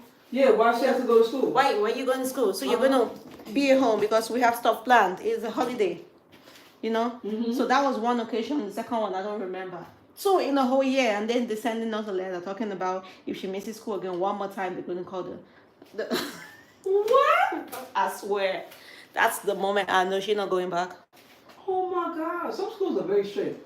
Yeah, that's not going back. Yeah, my kids went to a strict school. They called ATS on me because my son did not listen to me when he was younger, and I ironed his clothes, right? And I told him, don't touch the iron. I'm like, don't touch it. And he went and he touched it. And then when he went to school, he doesn't let things heal. He picks. Even if he have a wiggle teeth, he'll play with it until it comes out. That's the type of child he was. So guess what? He picked it and it bled. So they automatically assumed that he got abused. A white teacher. And girl, I came from work. At that time I worked nights. And I picked him up from my mother's house so I could go home and prepare stuff for them, and then wait for my husband to come so that he could take the shift and then I go to work. Ooh, girl, this lady rolled up and she's asking for me, and I'm like, who's this lady? Like, why she asking for me? Oh, don't ask no questions. Oh, we have to take your kids. I'm like, take my kids away. Wow. And they come with such audacity, like both of you all carry the pregnancies. I'm like, she's like, I can't disclose no information. I said, well, you can't disclose no information. I'm not releasing my kids. And that's the thing, though. It happens to one child. They're trying to take all of them. All three. The other one, she was a baby.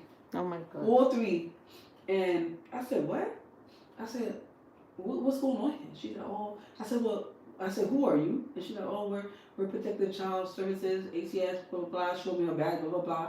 I said, okay, what is this in relation to? Oh, no, we can't tell you. You just have to, we're going to take the kids. I said, well, I'm not releasing the kids. Because I said, I don't know who the heck you are. You run up in my house. I said, you're not giving me no type of explanation. I said, you could kidnap my kids. I said, I don't know who the hell you are. And she's like, oh, this is where we're going to take them. So she showed me the Queen's address and stuff like that. And I'm like, well, I'm not letting you take them. And she's like, well, your mother will come with them. I said, okay, well, Mom. I'm like, can you come with them? And she's like, okay, I'll come with them. So she allowed my mother to go. Because I was not really my kids. She didn't allow you to. Okay, so she took your mother. She took my mom. I'm not really, like, who the hell are you? I don't care what kind of badge you show me. I don't care nothing. I have rights. Oh yeah, thank God you did that, because listen, it would have been a different story. Once you release the kids into their hands, getting them back, oh my God. I know people who have been having that battle now for 5 years. Now my husband called me. I'm going to call you back. I'm getting my hair done. Alright, bye. Yeah. He's just responding since then. Yeah, look how late. We would have been waiting. You see? That's what I was like, girl. Yeah. He's not going to answer me. Yeah. He don't got his phone. But yeah, so she allowed my mother to go. So I said, okay, cool. So my mother got dressed real quick and she went with the kids, because I was like, I'm not doing, I birthed these kids. What the freak you taking my kids for? So now, my husband, I told him what happened. I'm like, he's like, who the heck called ACS? And I'm like, what the freak? Like, I didn't know what's going on. So now we get to the address that she sent. I go right away. My husband was on his way home from work. So we go there, and then I see other parents. They all look scared. Everyone's in the room. They're all scared. So my husband had his firearm on him. So now she's like, the lady's like, whoa. And he's like, here's my ID. Like, this is where I work. Like, you know, I just came from work. Yeah. I have nowhere to put it. Like, you know what I'm saying? Like, so she's like, oh, I didn't know. And we're like, yeah. So now we go there. So she has us, like, now they're asking questions. Oh, have you ever abused, have you ever abused your child? You know, asking all these type of questions. I'm like, why don't you ask them? You know, be like, I'm like, oh. Yeah, like the kids can talk. Yeah. Oh, she's like, oh, we're asking them. I'm like, okay, go ahead, ask them. I'm like, speak to them. So then I'm hella upset. Because I'm like, what is going on? Why am I here? So all these other parents, they all look like nervous. They're afraid. They don't know what's happening to the kids. So now, the officer, cause okay, it's a building, right? The bottom part is where all the officers are. The top part is where they keep the kids, and then there's another part where they process paperwork and stuff. So it's like different floors for different things. So now they bring us to the officer. So he start asking us questions. So me and my husband like, listen, and I'm like, I gotta go to work at night. I'm like, he's coming. I'm like, we're our time is short. Like, we're on a tight schedule. Like, I don't have time to spend with him. I'm like, like, how long we gonna be here? So now he's like, so he's talking to us, and then he tells the lady, like, these don't seem like parents that abuse kids. He tells the lady that. He's like, these don't seem like parents that abuse kids. And she's like, she's looking, and I'm like, yeah. I'm like, so what do we gotta do now? He's like, well, unfortunately, somebody called ACS in the school. He told me. Oh, the school. I said, oh, the school? So now I'm in a rage, because I'm like, who the hell the school called? Yep. Freaking ACS. School, yeah. So now, so they're like, unfortunately, you know, because now they call, you know, this is an open case, you know, but just do what you gotta do, and then we'll close it. It won't be on your record, blah, blah, blah. Because I'm like, this is horrible. Now I feel like a horrible parent. I'm like, oh my God, even though I know I ain't doing nothing, but I'm like, damn, this is ridiculous. So now, she's like, yeah, the caseworker is gonna contact you, and then they're gonna come, they're gonna visit your house, they're gonna see, you know, where the kids sleep at, make sure it's clean, blah, blah, blah. I'm like, all right, no problem. I'm like, I said, tell them come through. I said, okay, no problem. So now I'm furious. Of course. So I asked my son, I said, who the hell do you speak to at school? He's like, oh, I spoke to Miss White. And I'm like, and what did you tell Miss White? Oh, I told Miss White that I touched the iron and that's why I have a birthmark. I'm like, oh. I'm like, that's what you did? I'm like, that's what you told her? He's like, yeah. So she made him speak to a psychologist. Oh wow. Questioning him, asking him certain things. So now I got it to school. Ooh, I went for the school gun blazing fire. Of course, as she should. I said, first of all, I did not give no permission for my child to speak to a psychologist. I said, you did not call me and ask me any type of question. I said, if you ask me what happened, I will clearly tell you what happened. I said, you didn't ask me, but I said, mind you, I didn't even know because my son didn't tell me he got burnt. How old was he? He was like 1 year old, 2 years old, or 3. Well, how old? No, he had to be 5 because he had to be starting kindergarten. This was kindergarten, Miss White. Yeah. So he had to be 5 years old. So now they expect that they should get all the information they need from a 5-year-old. Yep. Ooh, I was ready for her. I was ready for that teacher because I'm like, how dare you call ACS and you don't even know the like scope and caught me blind because I didn't know what the heck was going on. Yep. So now, after that, she apologized to me because she realized what kind of parent I was. She apologized. She said, "Oh my God, y'all the fun house." You know how she found out? Because during the pandemic, she ended up being my daughter's teacher. And you know, in the pandemic, you had Zoom. It was So when we had breaks, we was always on a Zoom call. So she's like, "Oh my God, y'all the fun house. Oh my God, y'all the fun house." And I'm like, "Oh, now you see who we are." But you assume I was abusing my child. So imagine now that all the kids were now in foster care. Yeah. Would she have been happy? That's what I'm saying. That's what I'm saying. But the officer said it to the caseworker, the lady at the place. And she was like, they don't seem like parents that abuse kids. She said, he's a city worker. She's a city worker. She said, they work hard. He's like, what do they have time to come here? Like he was like the cop. He was like, this doesn't connect. He's like, I don't feel it. Like that's what he said to the lady. And that's how I was able to take my kids home. And then when the caseworker came, she said, "Oh my God, y'all stock up." I said, "Oh no." I said, "What you expect?" I said, "You expect me to be starving the kids?" I said, "The kids gotta eat." Like, yeah. She went in my cabinets. She said, "Oh my God, they got nice beds." I'm like, "Oh yeah." I'm like, "We expect them to sleep on the floor." Mm-hmm. I'm like, "They gotta sleep." I'm like, she's like, "Oh yeah, y'all gonna need a bigger space." I said, "Yeah, they got time for that right now." I said, "They so small." You know, this is what she's telling me. She's inspecting my whole apartment to its entirety. Like, oh my God, like, oh, she said, all these cabinets are new. I said, yeah, it's a new apartment. I said, I paid for it. My rent was how much? My rent was $2,100 for a 2-bedroom apartment. For that's one that has mice and stuff. No, hell no. This was a new apartment. Yeah, the one that had mice, I was paying only $1,900. I was about even $1,900 for mice ish. $1,900. Paid $1,900, and I got the apartment because his aunt who lied was like, "Oh yeah, the apartment is good."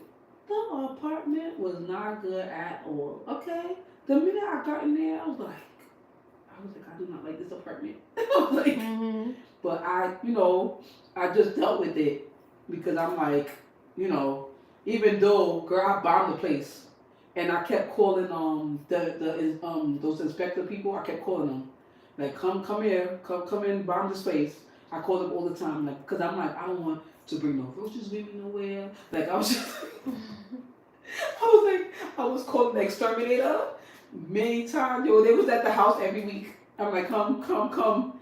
And it to the point where the Spanish guy that has to fix things in the apartment, he's like, dang, he's like, why? Every time I come to your house, I never see a roach. I'm like, oh yeah. Because I'm bombing them things. I'm like, I'm putting powder. I'm putting the gel. I'm like, I'm your bombing. Still. Yeah, sorry. All right. Yeah, I'm like, I'm bombing like crazy. He's like, yeah. He used to tell me about other people in the apartment that was nasty. I'm like, listen, that's not me. But you see, that's the problem with living in an apartment. Like, no matter how clean you are, just because somebody else is nasty, your apartment is going to end up having roaches. And that's exactly what happened. But let me tell you something. Every time them things came, I was ready. I bombed them things. Yeah, the guy used to always come, oh my God, your apartment is so clean. I'm like, yeah. He's like, and you have mad stuff. I said, yeah. I said, but I killed them things. I killed them. I came to them until I finally left. And I was thankful that I didn't take them freaking roaches with me. Because that is one thing too. Because Yeah. sometimes like your belongings, they're gonna be like there. I threw away a lot of stuff though because I was like, I don't want to take nothing that's gonna. I don't want to give a new home to them freaking roaches. So I was like, I was trying my best, like, but I put so much roach poison though, girl. I put so much roach poison because I was so fearful for my kids. You know what I'm saying? But I'm glad I didn't have like a mice issue too, because the lady that lived on the third floor, she had a mice issue, and she said she heard them in the walls. Yeah, but she didn't stay long. She broke her lease. She couldn't stand it. Yeah, she broke her lease. She was like, mm-mm. She was like, girl, she's like, I gotta leave. And then you know what the issue they had too? They had mold. Oh my God, not where you have kids. Yeah, they had mold. So it was bad. And so my husband was like, asking him like, at that time before we moved out, he was asking for another apartment because he was like, yo, we can't say this apartment is horrible. We're having plumbing issues, etc. And you know, he showed us another apartment, and the lady, she was still there with her kids, right? And she was like, yeah, we, cause there was like new apartments in Far Rockaway, like they built a lot of new apartments, so a lot of people was running for them, but it's a lottery, right? And people that has like help, like public help, whatever, it's easy for them to get it than people that actually works hard, which is unfortunately. So she was able to get it because she had like Section 8 and stuff like that. And you know me, I ain't have that because I work for the city. Yeah. I had to pay out my own pocket. Yeah, that's the reality. Yeah, so she was like, yeah, we got offered them new houses. She said, yo, we about to move like next week. I'm like, oh, like you're so lucky. And I applied for that too, but I knew my behind was gonna get it because I'm like, you know, I work for the city. They gonna like, listen here, like they know exactly how much you make. So she was able to get it. So she told my husband, she's like, let me show you why we leaving out of here. My husband told me she brought him to the room and he said the whole wall had mold. Oh wow. I'm telling you, the whole wall, like we complain about our little mold, she said the whole wall. And it was already visible because some molds are so hidden inside, like until you're trying to like change, maybe you're trying to do like an insulation or something, that's when you find it. Like when we bought the house, we didn't know until we were trying to like, you know, insulate and do change like some things. That's when we started seeing them. So the mold. take them out. Yeah. It's horrible, especially when it's embedded in the wall. It's so horrible. And she showed it to us, and it's so crazy. It was so much mold that it looked like a paint, like it was regular paint, because it's covered the whole entire room hall. So she had 3 babies. Oh, wow. She had 3 babies. Did she know? She didn't know. She didn't know because what the guy does is he hire a bootlegger, and that bootlegger just paints over it. Like they don't like. I worked for Home Depot for 3 years in the paint department, so I know about mold, mildew. I know about caulking. I know about siding. I know about deck. I know about all those things. I'm very knowledgeable in those things because I taught those classes. Oh wow. Yeah, at Home Depot. I'm like I love those things. I taught about stucco. I taught about different type of wall, Venetian plaster, all that type of stuff. I'm into those type of things. But I taught the class every Saturday at Home Depot, so I'm very good with getting the wood back to its grain. A lot of white people used to challenge me all the time because they're like, "What you know about that? What you know about Thompson Sale?" Like, I'm like, "Listen, I know about this," you know. So he's a bootlegger, so he doesn't know that you have to kill the mold. He doesn't know that. All he's doing is just bleaching and freaking painting. Hello, you have to use a killer primer. You have to use a primer to kill. You have to kill the mold. You have to use a primer to kill the mold. You get what I'm saying? There's certain steps that you take to do those things. You don't just paint over it, but that's what he did. All he did is paint over it. When you paint over it, the mold's just gonna bleed right through. Especially when there's moisture. When the heat comes up, the mildew comes right back. So when my husband showed her when she showed my husband the mold, he was like, oh hell no. He's like, we are not getting this apartment. So the super was like, oh, so you know he could barely speak English. She's like, oh, you think I'm that? And I'm like, no. I said, I am not taking this apartment. I said, no, thank you. I said, I'm going to stay where I'm at until the Lord takes me out of where I'm at because if I'm coming there, that's just gonna be a deeper hole that I'm putting myself into. Yeah. So I stayed there until the Lord was like, all right, time's up, and I left. And guess what? They made the news. What? The apartment made the news. Yeah. For mold? For mold, for not having lights, for not having electricity. Damn. They didn't have electricity for 1 week. They did not have electricity. What the hell? For 1 week because they had PSEG also. And there was a wire underneath the building that got disconnected and it got lost from them building the building long time ago. So now they didn't have no power. So the people didn't have electricity for 1 week. So the elderlies couldn't take the elevator. Damn. So they couldn't go up and down the stairs. They couldn't get their medication. It was like really, really bad. Apartment from hell. Y'all, they made the news. I was like, what? So the lady was on the news. She was talking. I remember. I remember the lady. I felt so bad. I said, oh my God. She's like, yeah, this is ridiculous. I pay my rent. Oh, you saw her on the news. I saw on the news. she made the news. That's something. She made the news. She be like, she calling all her family. You see me on TV? I was on Channel 12. Yeah. You see me on Channel 12? Yeah. She made the news. I was so shocked. I'm like, wait. I said, that's the lady that lived in that apartment, 5F. I'm like, I can't believe she made the news. She's like, yeah, my daughter-in-law is here. I got my grandkids. Oh my God. Yeah, she said, and she said that how all her food expired because of no electricity. No electricity. So she said, like they got bad in the refrigerator. They got bad. So she's like, I had to she's like, we need groceries now. She had to throw everything out. They made the news. They called the senator.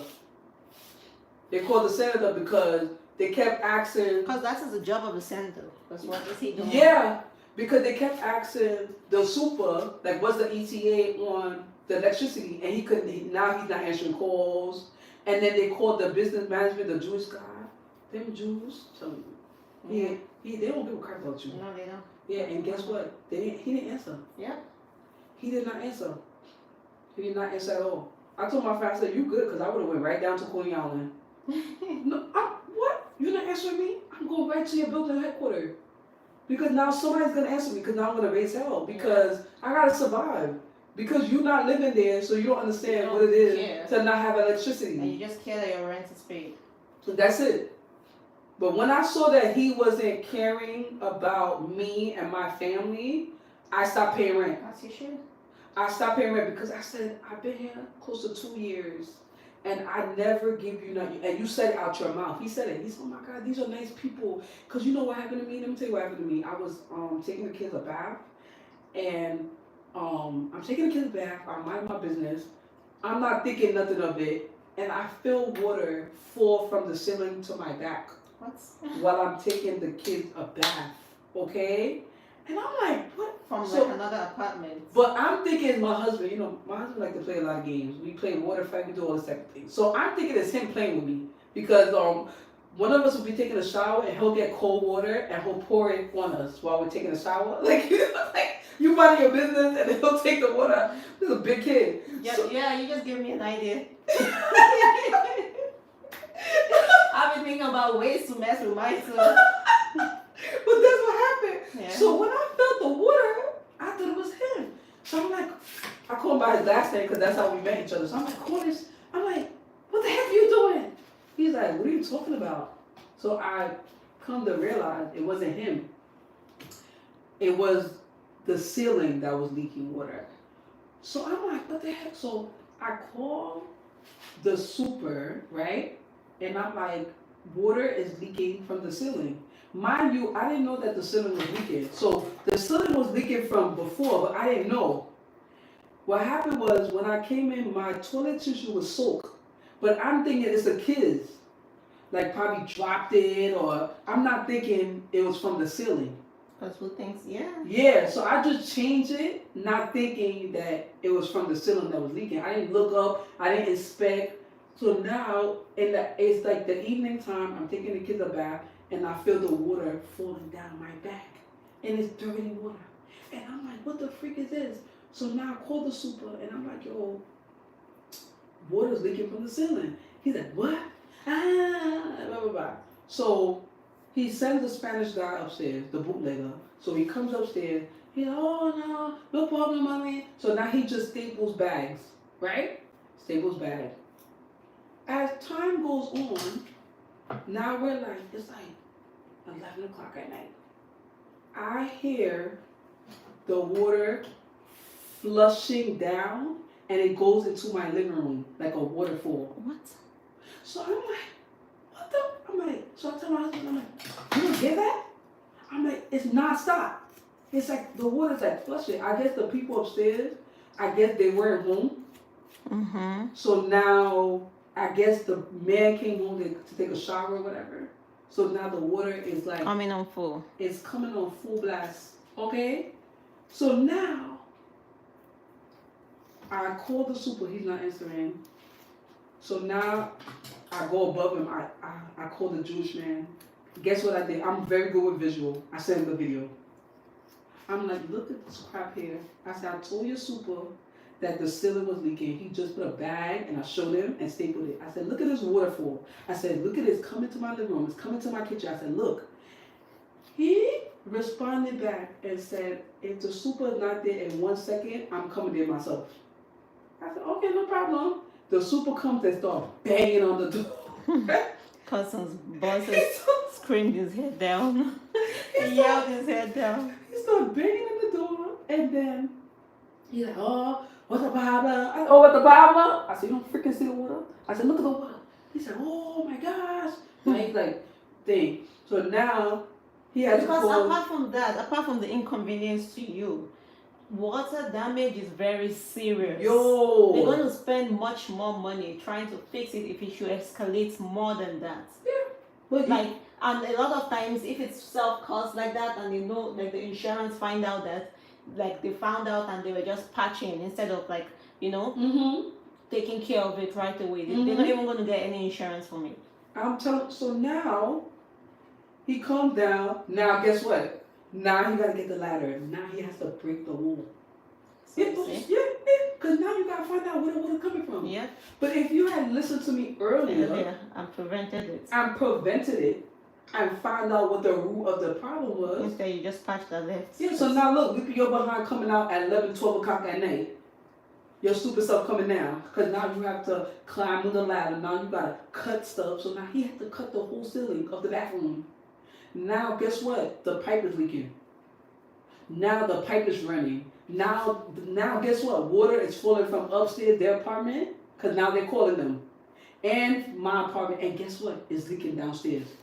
Because now a pipe is broken. Yeah. So now the people downstairs, the people upstairs, the whole pipe is messed up now.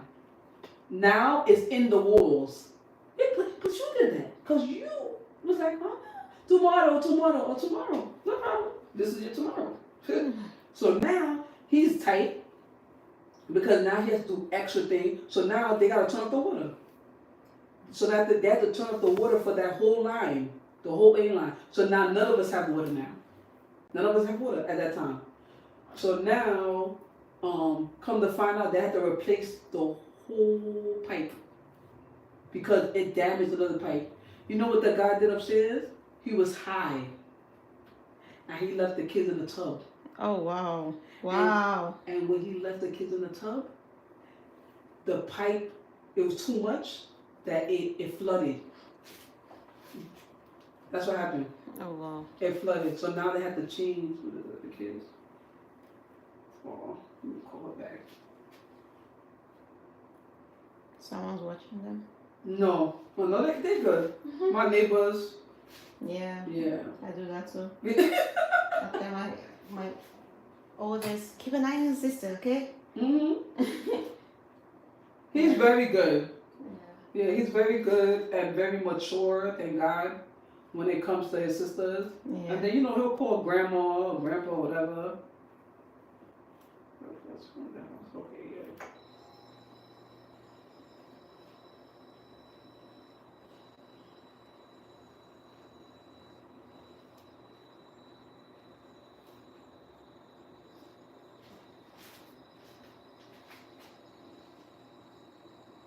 This is my little one that's spicy. The last child, she is spicy. Okay. The one that tells on everyone. Yeah. And she gotta tell you how she feel. She gotta tell you. She gotta be her. Oh no, I gotta tell you. Oh no, I gotta tell you how I feel. It's like she gotta tell you how she feel. And I ain't like the way you hurt my feelings. And what you said was not nice. And that's not a kind word. She'll tell you. You would think she grows, she only 7. But she tell you. She's like, Grandma, get mommy. Get mommy, Grandma. Because that was not nice. Oh my God. Yeah. And she'll tell my dad, talk to her. Talk to your daughter. What? Yeah. Talk to your daughter. Oh my God, these kids. Talk to your daughter. And I'm like, what? And she's like, yeah, she want me to talk to you. I'm like, about what? She's like, she ain't like how you told her she had to go to sleep early. I'm like, oh, so what you want me to do? Leave her up at 1 o'clock in the morning? I'm like, yeah, it's summertime. But I said, soon school's gonna start back. You know, I let them stay late, but I still have to put order. Yeah.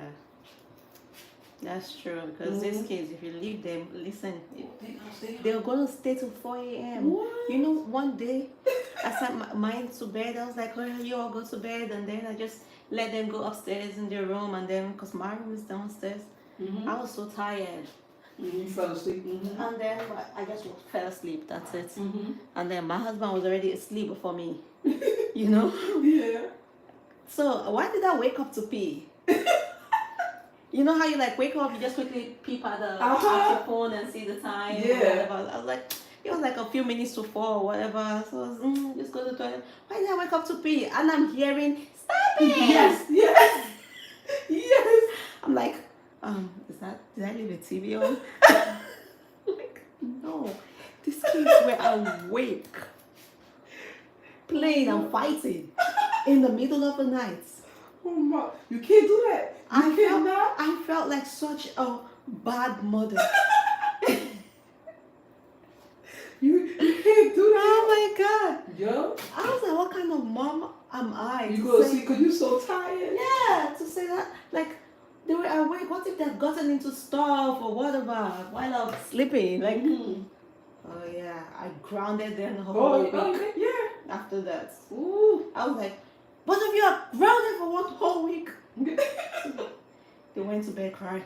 Oh, listen. That was the same exact thing. Oh, bedtime's at 9:30. Don't play with me. Because you want to stay till 4 o'clock in the morning, and then you think that you're going to sleep till 12 p.m. That is what they do. I said... And then they wake up at 12 or 1. Yeah.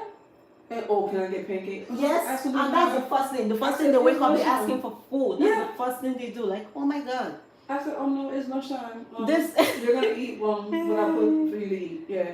Oh, but I want pancake. Oh, well, pancake is over. You should have woke up at that time when I was serving pancake. That's what I'm not making another batch. That's what I'm going to be doing. Because listen, I obviously did not get the memo because I feel like breakfast is so easy. Listen. So I just let them like just have it. Yeah. But now I'm thinking, Yeah. No.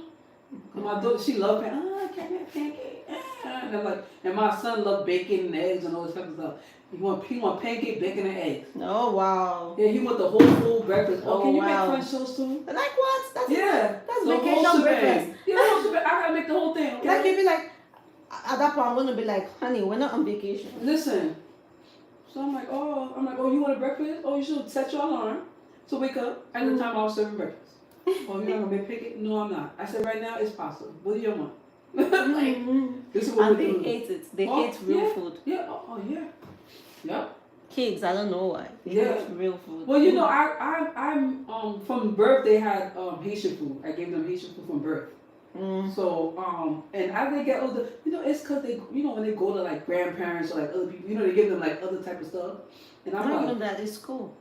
That too. It's cool because that like also. the food that they eat at school, like they get so used to it. Plus the foods are usually like so bland. So for little kids, they kind of like it because like I feed mine a lot of Nigerian foods and it be spicy. I don't care. I'm like, yeah, you're gonna train your gods to take the spice because, yep, you're gonna eat this food. That's how you're gonna eat it. Because if it's something outside, you're gonna eat it. You ain't gonna question it.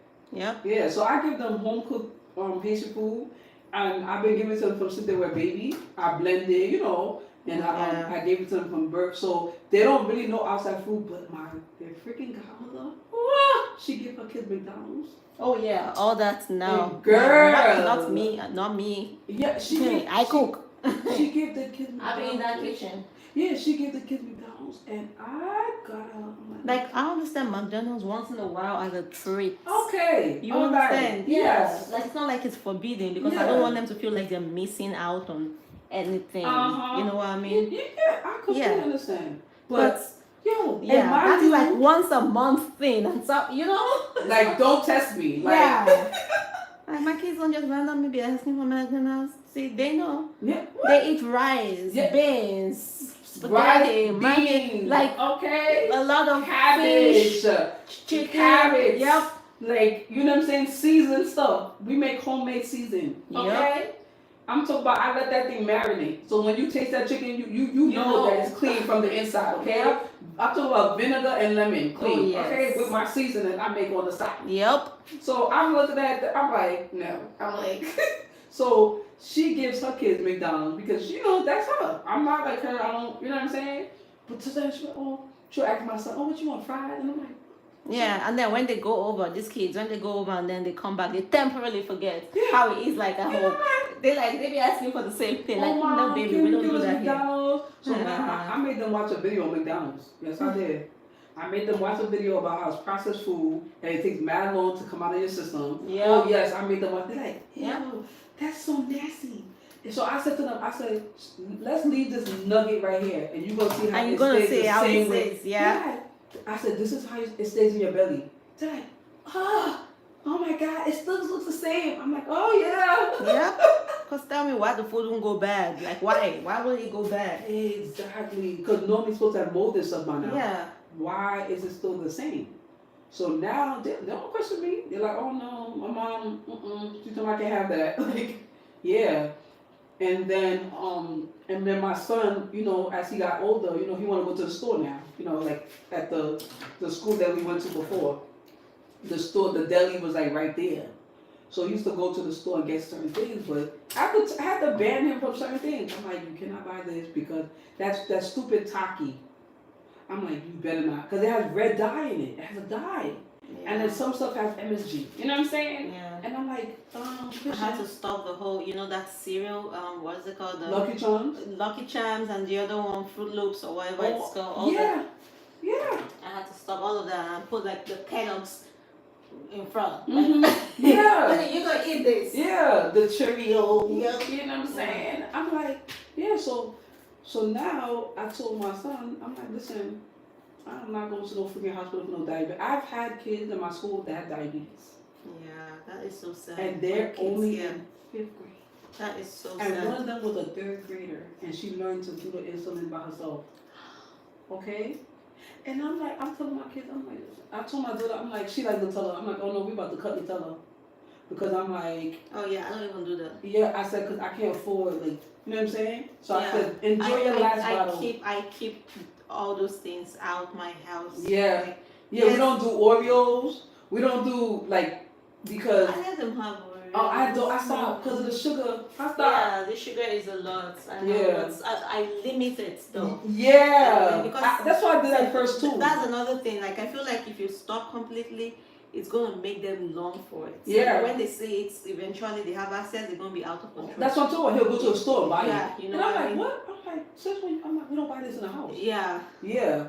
So, like, I let them have it once in a while so they don't really feel like they're missing out. It's just like, let's say you're trying to lose weight and you totally stop eating everything that you like. But then you have cravings. Yeah, your brain is always going to go there. Your brain is always going to remind you like, oh my God, I haven't had this in a long time. I really want to have it. Mm-hmm. But if you have it around and once in a while you just take a little, you're not missing it. Mm-hmm. Yeah. That's what happens when he goes to the stores. He'll go and he'll buy the top. I'll see the wrapper. I'm like, what the freak? You see it like under the bed. Yeah. And the freaking sour things. And I'm like, but now, I ain't playing with them because we went to the dentist and I'm like, absolutely not. I'm like, don't ask me for no sour, no sugar, and even fruits have sugar.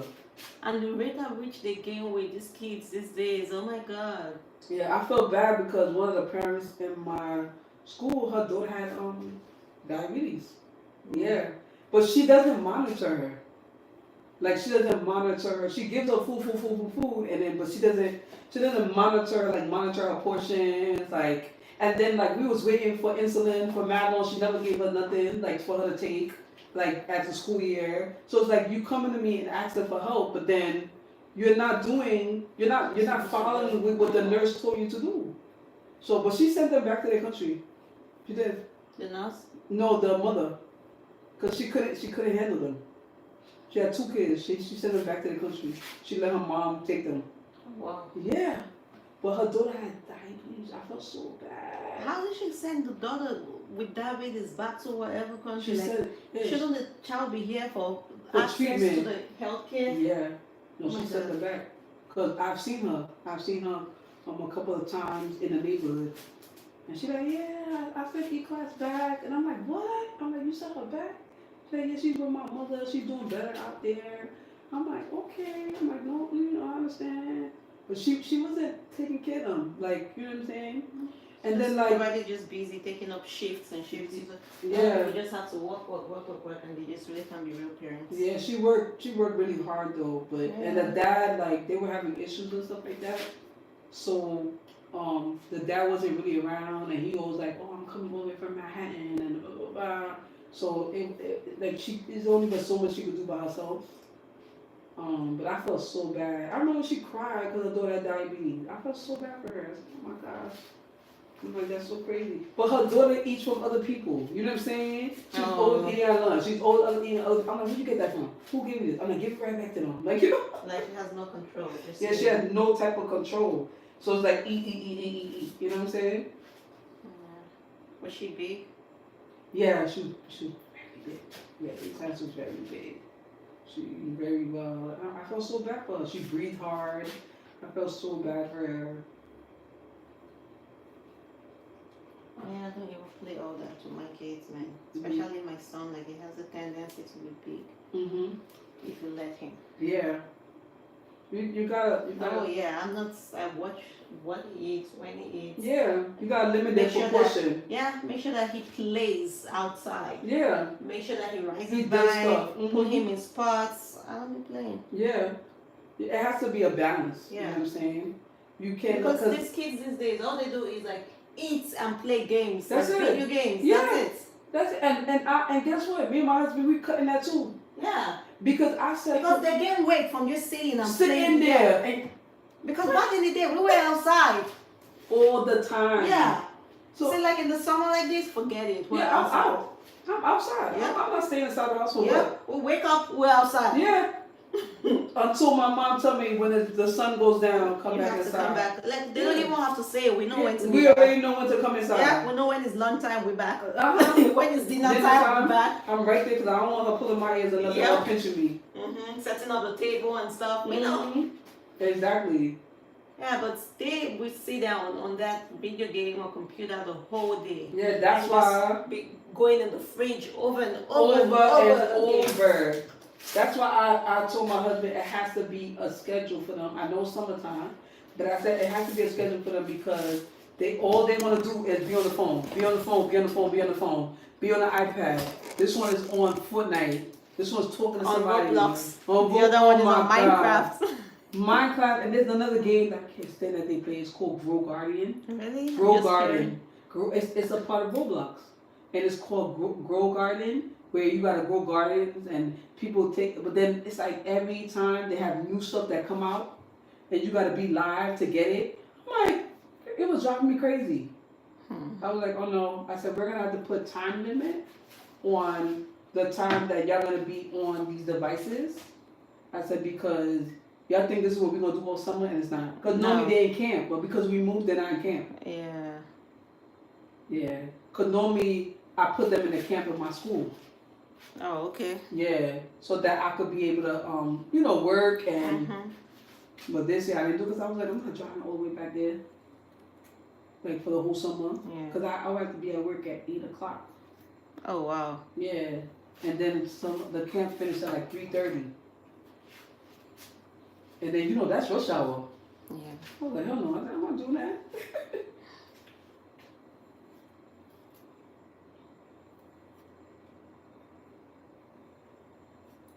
I feel like what I'm going to eat when I get home.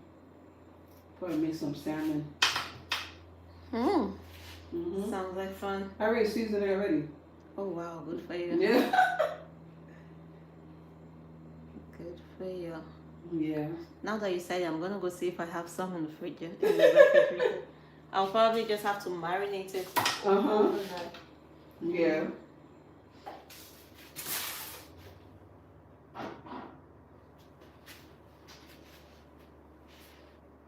Oh, she got invited to a party, but there was something that was going on that day, July 19th. I don't know what was going on that day.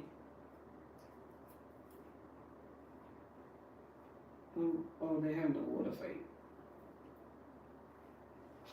I don't know why Grace want to go to this, because she don't like them water thing.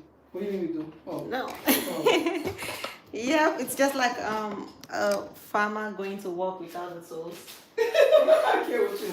Yeah. Your scenarios. You get there and no hair. And no hair.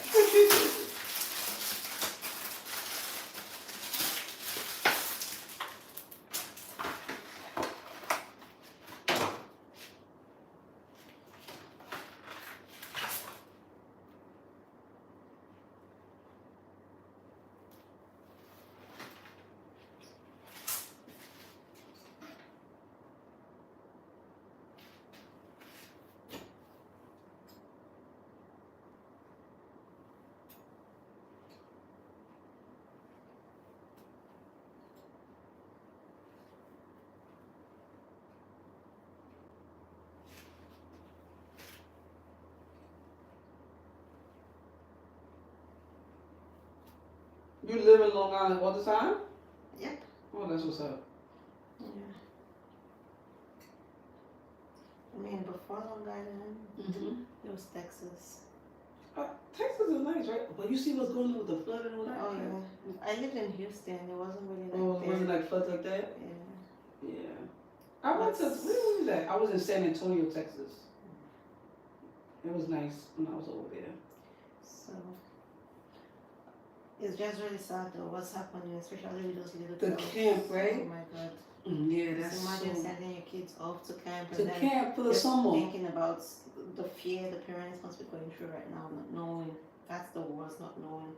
It's so crazy because I was at church and somebody was giving a testimony and she was asking to pray for her son, right? And she was like, it was so heartbroken. Basically, her son went on a trip, a class trip. It was like right when school was ending. And I don't know what state. I know her son lived in another state and she lived somewhere else. I don't know the situation. But anyway, so basically what happened was they went on a trip and what happened, she said how, she said something about something that my pastor told her. I don't know what it was, but she said basically what happened was the bus flipped over. Wow. While they were on the trip, the tire flew out. Oh my God. And the bus flipped over, and she said that her son friend, the ball went through him, and she said that how her son was the last one to see him alive. And she said how he was talking to him and trying to calm him down as the blood was pumping. And she said that blood was everywhere. Like she gave her testimony in church and my kids were listening. I don't know if that's a testimony. Yeah, but I don't know how but she said it. Yeah, but she was asking for prayer for her son. Pray for her son, like why? Because his mind, because of what he saw, he was traumatized. So she was asking for prayer for the son and also for the son of the boy that's her son friend that was a pastor's son. So when they went to the church, she found out, she didn't know. She found out afterwards when they invited her to the funeral that that was like her pastor's son.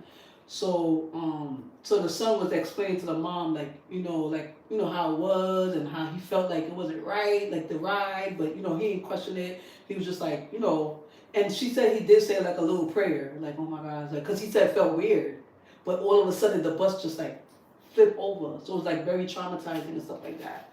So she was asking for prayer for him because he traumatized.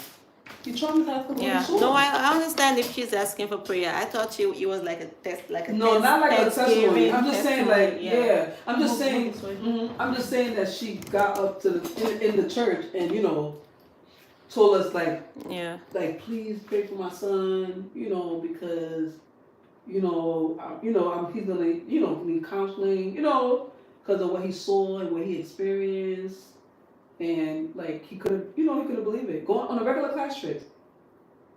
And this is what happened. And I say that to say that, you send your kids and you just, you don't know. You don't know. Yeah, you don't know. And they show pictures of some of the girls like on a tree. Oh. Yeah. They said when they were on a tree from the camp. I guess they climbed the tree up. Yeah. Yeah, that's so crazy. Oh, wow. Mm-hmm. That is so sad because Yeah. these parents would just be questioning themselves, like, why did I let her go? Yeah, right? Like the shootings that happen in schools. You know what I'm saying? Or even like that airplane thing, Air India.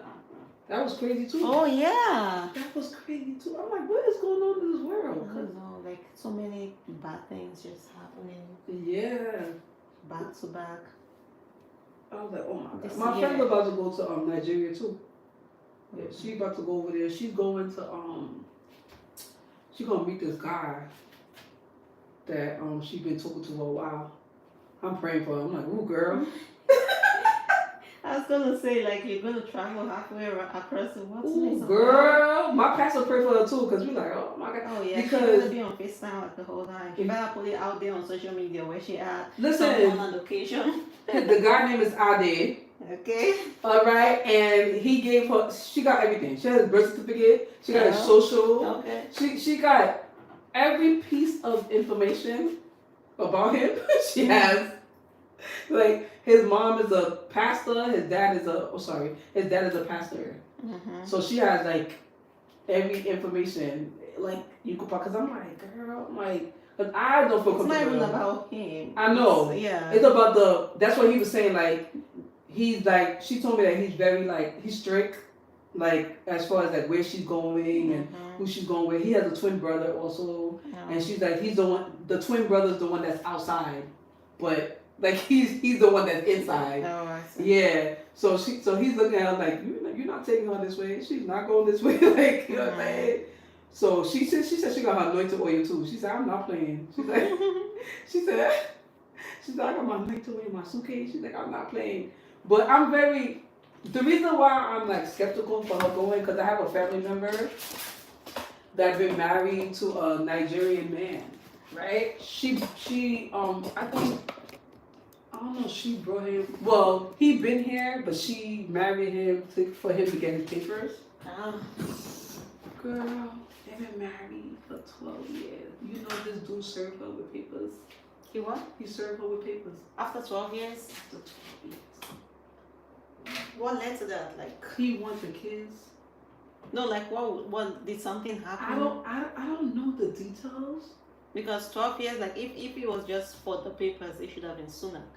That's what I'm not understand. Like I can't put two and two together. That's what I'm asking. Like maybe. Yeah, I don't know the foundation. All I know is that. But you know that it's always easy for people to assume that it's always going to be because of the papers, because that is always there. But that's like even with people in Haiti, because there's a pastor that wanted to marry me off to a Haitian man, and my cousin was like, do you know her? Because he was crazy. Like she is not gonna sit there and just marry a man for no freaking papers. Like, yeah, he tried to marry me off. Oh, you're a nice young lady. No, I'm even saying like on the man's part. Let us say he was taking advantage of her. Okay. Mm-hmm. Do you understand? Yeah. So it's, or even if he wasn't, people are always just going to assume, including his wife, that everything he does is because of the paper. So that's what I'm saying, that it might not be, because if it was for it probably was more than that. Yes. Yeah, they probably had like because issues. 12 years, they probably have kids and stuff. Yeah, he's not going to be wasting his life the whole time if it was just that. That's what, but the way that the family is making it seem, because they talk to her more than me, and they making it seem as if this was like a plan. But I'm like, how can you say so? Yeah. But I'm like, how can you stay so dormant like that for so long? Like, you know what I'm saying? Like for 12 years to like not see no signs. You know what I'm saying? Like how can you stay so cool like that? Like, you know what I'm saying? Like without like seeing nothing. Like, you know, they got 2 kids together. And his mom is always coming down to New York. Like, you know what I'm saying? So I didn't know what happened, but this dude trying to take off from her. So what happened? Like, did she tell you? Like, you know, before something like that happens, most likely there would have been like arguments. You know, I wouldn't know that fights because they and don't stuff. live like, you know what I mean? Like they don't live where we live, so No, we don't know like inside marital stuff. And you know, I mind my business because I'm like, that's your shoe. yeah, because I mind my business. Sometimes you try to help people out and they think you coming at them. Let's say, hey, Yeah. you can't tell certain people things without people thinking you want what they have or you're jealous or something. Girl, I remember somebody said that to me. I said, girl, if I was a jealous person, I would not be praying for people's marriages. Like, please, Father, help them work it out. You know what I'm saying? Like, because a person that has good intention is not gonna want good intention for you. You know what I mean? Like, bad intentions is not gonna want good intention for you. So I'm like, I don't know. I got the time. I got my own stuff I'm dealing with. Like, you know what I mean? Like, yeah. But yeah, all I heard is the ending of the story where he's taking like everything. How is he able to take everything? That's what I don't understand. Because she's the woman. I don't understand because Like easily she gets, you know. I don't know, but then again, you have to understand too. Judges change. So, but also too, does she earn more because it's only in that scenario that she has a good job. Like she making money. She rolling the dough. So she probably earns more. So that's why. Yeah, but I heard that he's having custody of the kids. Probably because she is making money and then he was probably the one watching the kids the whole time and now he's using that against her. Whatever case he has a good case because. But I'm praying that, you know, God helps her because there's a lot because she built her business and stuff from the ground up, you know what I'm saying? She went to school. Her business is I don't know what is it that she does, but I know that she's one of the breadwinners, like that makes, you know, a lot of money. Her and her sister. Her sister makes a lot of money. And her sister, she goes through her own stuff too. Yeah. So that's what he's using against her. He's saying that he's been the one providing for the kids. Yeah. And he's probably able to prove she paid for his school. And then he's also able to prove that she's out, like always working. She's working. Yeah. You see, the system is so it's flawed. So messed up, yo. Yep. Because like they're not going to be able to have whatever life that they have without her working so hard to, you know, to provide. So it sounds to me like she's the provider. Yeah, she is the provider because she got the car, she got the house. Everything was like. That's also probably also why he stayed for 12 years. Because she was doing it. Yeah, because she probably had the money. I felt so bad. So with my friend, I'm like cautious. You know what I'm saying? Did you tell her this? I told her, and she's like, she started praying automatically. Oh, Father, bless her, you know, help her. Like, she started praying. She started praying, like, automatically. Like, that was a lie. Like, you know, she started praying. And I'm like, girl, like, you know, I'm like, pray, girl, pray. No, this is not just prayer. Okay? Is there no way for her to get the guy to come over and visit instead? No, I'm so, like, my heart is like, I trust God, you know what I'm saying? But it's like, I'm so nervous for her. Like, you know what I'm saying? And she sensed that. You know, when I spoke to her, she's like, I sense that, you know, you're happy for me, but then I also sense, like, you know, like, cautious. That's what she told me. And I'm like, yeah, because I said, girl, you're going to a whole country that you're not from. Like, you know what I'm saying? Like I don't care what you say. Honestly, it does work out for a lot of people anyway. So it does. Yeah. It does. But like I said, that you know, we live in a world that's good and evil. You know what I'm saying? So I know you can't be like too careful. You got Like I know my country, they be kidnapping you. They kidnap people too there. What? In Haiti, they freaking kidnap you, son. I remember one time we sent my mom money, and she went to go get the money from those places where you have to get the money at, and she said she got into a cab and she saw everybody taking off their chain and she didn't know what was going on. They were getting robbed. Oh my God. Yeah, they were getting robbed, you know. So that's why I'm like, it could happen anywhere. You get what I'm saying? So I'm just praying that the Lord cover her because I'm just like, oh girl, you know, you far away. You don't know nobody out there. Like, be here. He's over there. He can't come here because he don't have no he don't got no papers. Yeah, but like there's usually like a visiting visa. That's gonna take mad long though, because everything changed. Oh yeah, that takes With my long. Trump. I'm not gonna lie. Remember? I forgot Trump. He don't want them Yeah. people here. Yep. Them people are hiding. That's gonna take yeah. And then remember the price went up too. Oh yes. And then they take your money and they still deny the application. You come and you know how much money that thing is expensive. I Not remember. expensive. Yeah, when my mom, how much she paid? She didn't pay that much because you know that was a long time ago. When she came from Haiti. Oh yes, a long time ago it's different because I think even up to 5 years ago was still fair. Because now forget it. It's expensive now. Yeah, I mean the whole thing is up for sale. $5 million or what was that? 5,000. What was that amount again? I think it's $500,000. Or was it 5 million to buy the citizenship? Before, yeah. No, now. Wait, what? Is that what's now? Like 5 million or something. Yeah, he said so. You didn't hear? No, I didn't, girl. I hear from trouble. My husband started telling me stuff. Sometimes I can't watch the news because there's too much stuff in there. I'd be like, what? What happened? Oh my God. Especially after 9/11, it was just so depressing watching the news. Yeah. I was like, I can't. And then I kept hearing the ambulance go back and forth. I don't watch the news. Listen, I've been listening to Shade Room. And CMC. Different news. When I go on social media, I'm like, what's even happening today? Oh my God, you are funny. What is even happening? No, my parents. Well, I used to have to watch the news all the time because when I was a corrections officer, I had to see who I was getting. Oh. So I had to always watch the news to be like, oh my God, what she did? Oh man, she gonna be there. What he did? Oh man, he gonna be there. Oh God, he gonna be in protective custody. And when I come to work, they right there. I'm like, oh my God, like this is crazy. Like, you know. But after 9/11, I did not want to watch the news. I was like, oh my God, the pandemic. I was like, oh my God, this is crazy. Like what? I'm like, oh, this much death. The death toll kept going up. I'm like, oh yeah, that COVID shit. It made me so depressed. And then finally they stopped showing us. Yeah. Oh, a new thing on that. Oh, yeah. A new thing on this. A new variant. There's always a new the body variant. dead. The nursing station. It was so overwhelming. I was just like, oh my God. I'm like, this is like, I gotta stop watching this. I'm like, this is crazy. So that's when I stopped watching the news. Because I was like, this is depressing. Oh my God, what is the world coming into? Yeah. And then you hear all the prophets. Oh yeah, remember I prophesied this? Oh yes.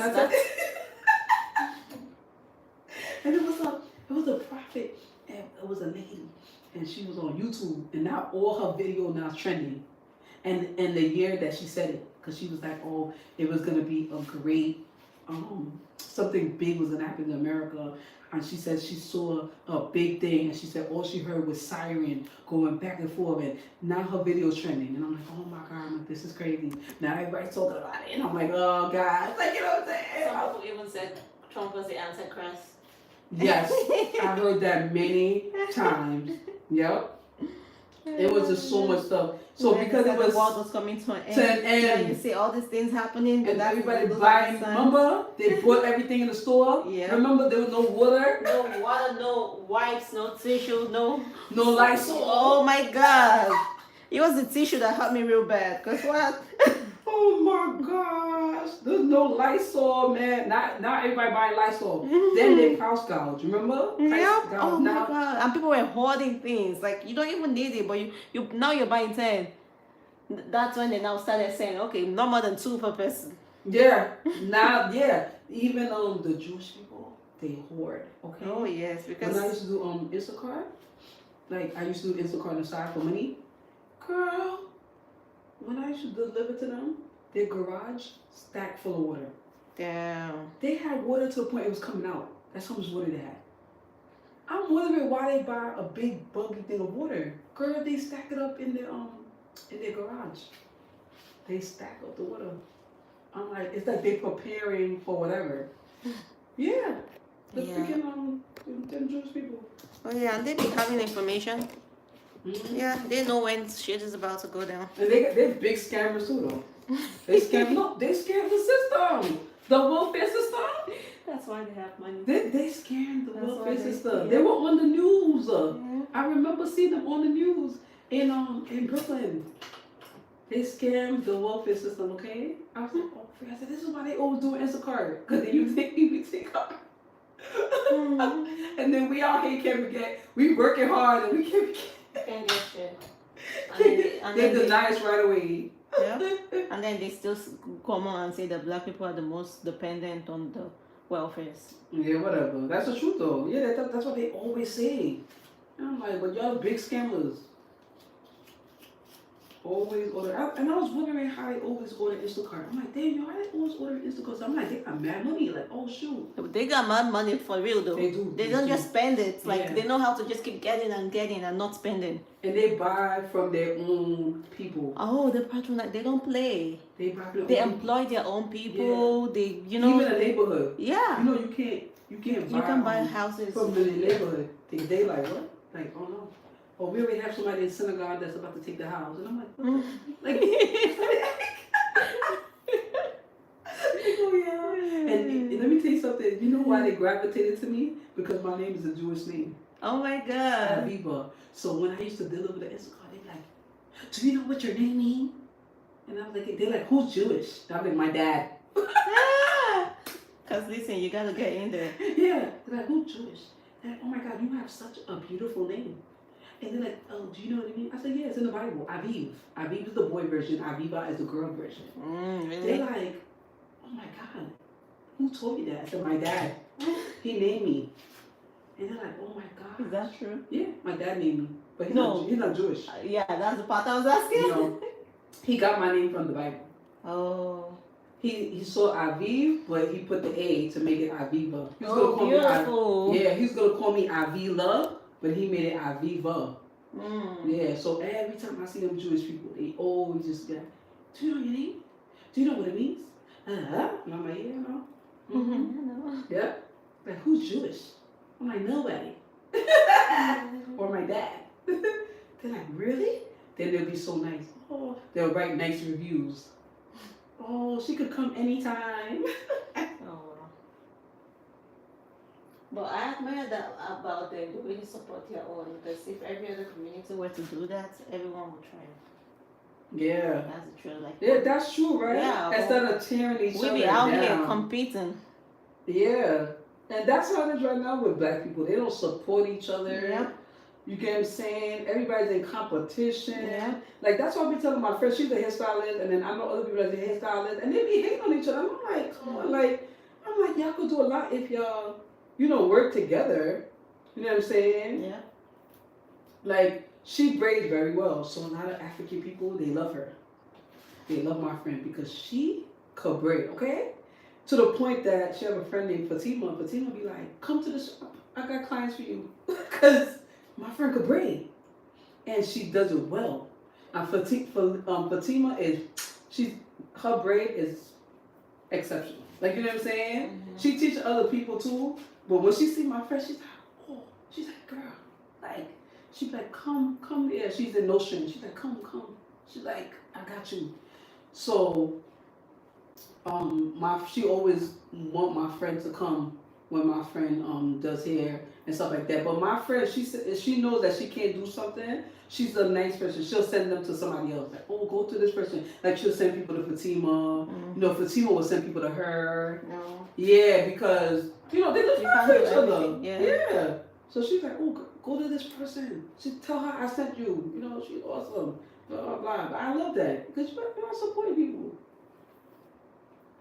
But I remember what you said about the hairstyle you did for the girl, because it's reminding me of when I went to this lady a long time ago when I was young. I hate people that say they could do things and they can't do it. Okay? I went to this lady and I wanted to do a freestyle braid. And it was a Jamaican lady. And she was like, oh yeah, I could do those. Girl, I went to her. My hair looked like it was braided for 2 weeks. Like that's how bad it looked. Like she didn't catch all the hair. She couldn't do the style. Mm-hmm. That I told her that I don't like it. Like, you're gonna have to like. It didn't look good, and her friend was saying it didn't look good. The people that was in the salon. So I said, so now I had to ask her. I said, what are you good at? Because don't say that you could do something and you can't do it. You get what I'm saying? Yeah. So I had to ask her. She was like, oh, well, I'm good at weave, and I can't put weave in my hair, like sewings and stuff like that, because it would irritate my freaking scalp. I don't So why know did she something. say she could braid it at first? I was so tight. I was so tight. I spent my money that wasted. So she did. So I allowed her to do what she was good at, and I didn't like it. You know, when you put weave in people's hair, you gotta make sure that it's not too loud. Yeah. You know, some people they like loud hair where they'll make it all big and like, you know what I'm saying? Like, it don't look like yourself. Yeah. I was getting too much attention. Like it was too much, and I didn't like it. And you have to know how to do a closure. You have to know. If you don't know how to do what the freak, what kind of weave are you doing? She don't know how to do She didn't know how to do a closure. What the hell? So what? So the quick middle weave? part was bumpy. Oh my god. You know how you have to, you know what I mean? Yeah. So girl, it was a mess. I was just like, you can't only know how to start. You gotta know how to finish. And I was like, never again. I was like, I hope you enjoy this money because I'm not gonna That's it. like, yeah. I don't know if you saw the viral video with the girl that got her hair done by an African, and she specifically asked her for a specific thing, and the lady messed up her hair. It was on TikTok. The Alice girl. It was in Brooklyn. Oh no, okay. It was in Brooklyn in Brownsville. No, I didn't. Yeah. She specifically told her how she wanted her hair. The girl messed up. It was bad though. It was bad. The parts wasn't right. Like it was different proportions. Oh my god. It was really bad. And she charged her like $180, $190, close to $200. But it was Do that? yeah, but it was bad. And she said that how when the lady did the first tool, she told her it wasn't right. Yeah. And she continued. So now. So that's the problem. Like if you're a beginner braider or something, or you're learning, can you like always just put it out there, like, oh, I'm a beginner, and then let your prices also reflect that. Right. That's what I'm so saying. that somebody might know what they're paying for. Like if I can afford to pay $300 for braids, but also I see that you're a beginner, and I'm like, well, I'm not really going on vacation or anything. This is just for regular work. I don't mind if she if she messes up my parts, as long as I'm getting it for $100. You know, that is so. Whoever's sitting in your chair can't be so mad about how it comes out. You know. Yeah. But that's the thing. They want to like charge what every other person is charging. And you can't do that. You can do that. We charge according to like our skill level, for crying out loud. Like how many years it took me to get here. You can't just up and say, well, now I do hair, so this is how much I'm charging. You know, how long, well. Yeah, but she put that thing on viral, okay? She recorded it like this, and she was like, look at this. I told this shit. Now look at that. Y'all tell me if I'm wrong or not. She was live. She was like, y'all tell me if I'm wrong. Look at these parts. She's like, look. And people were commenting.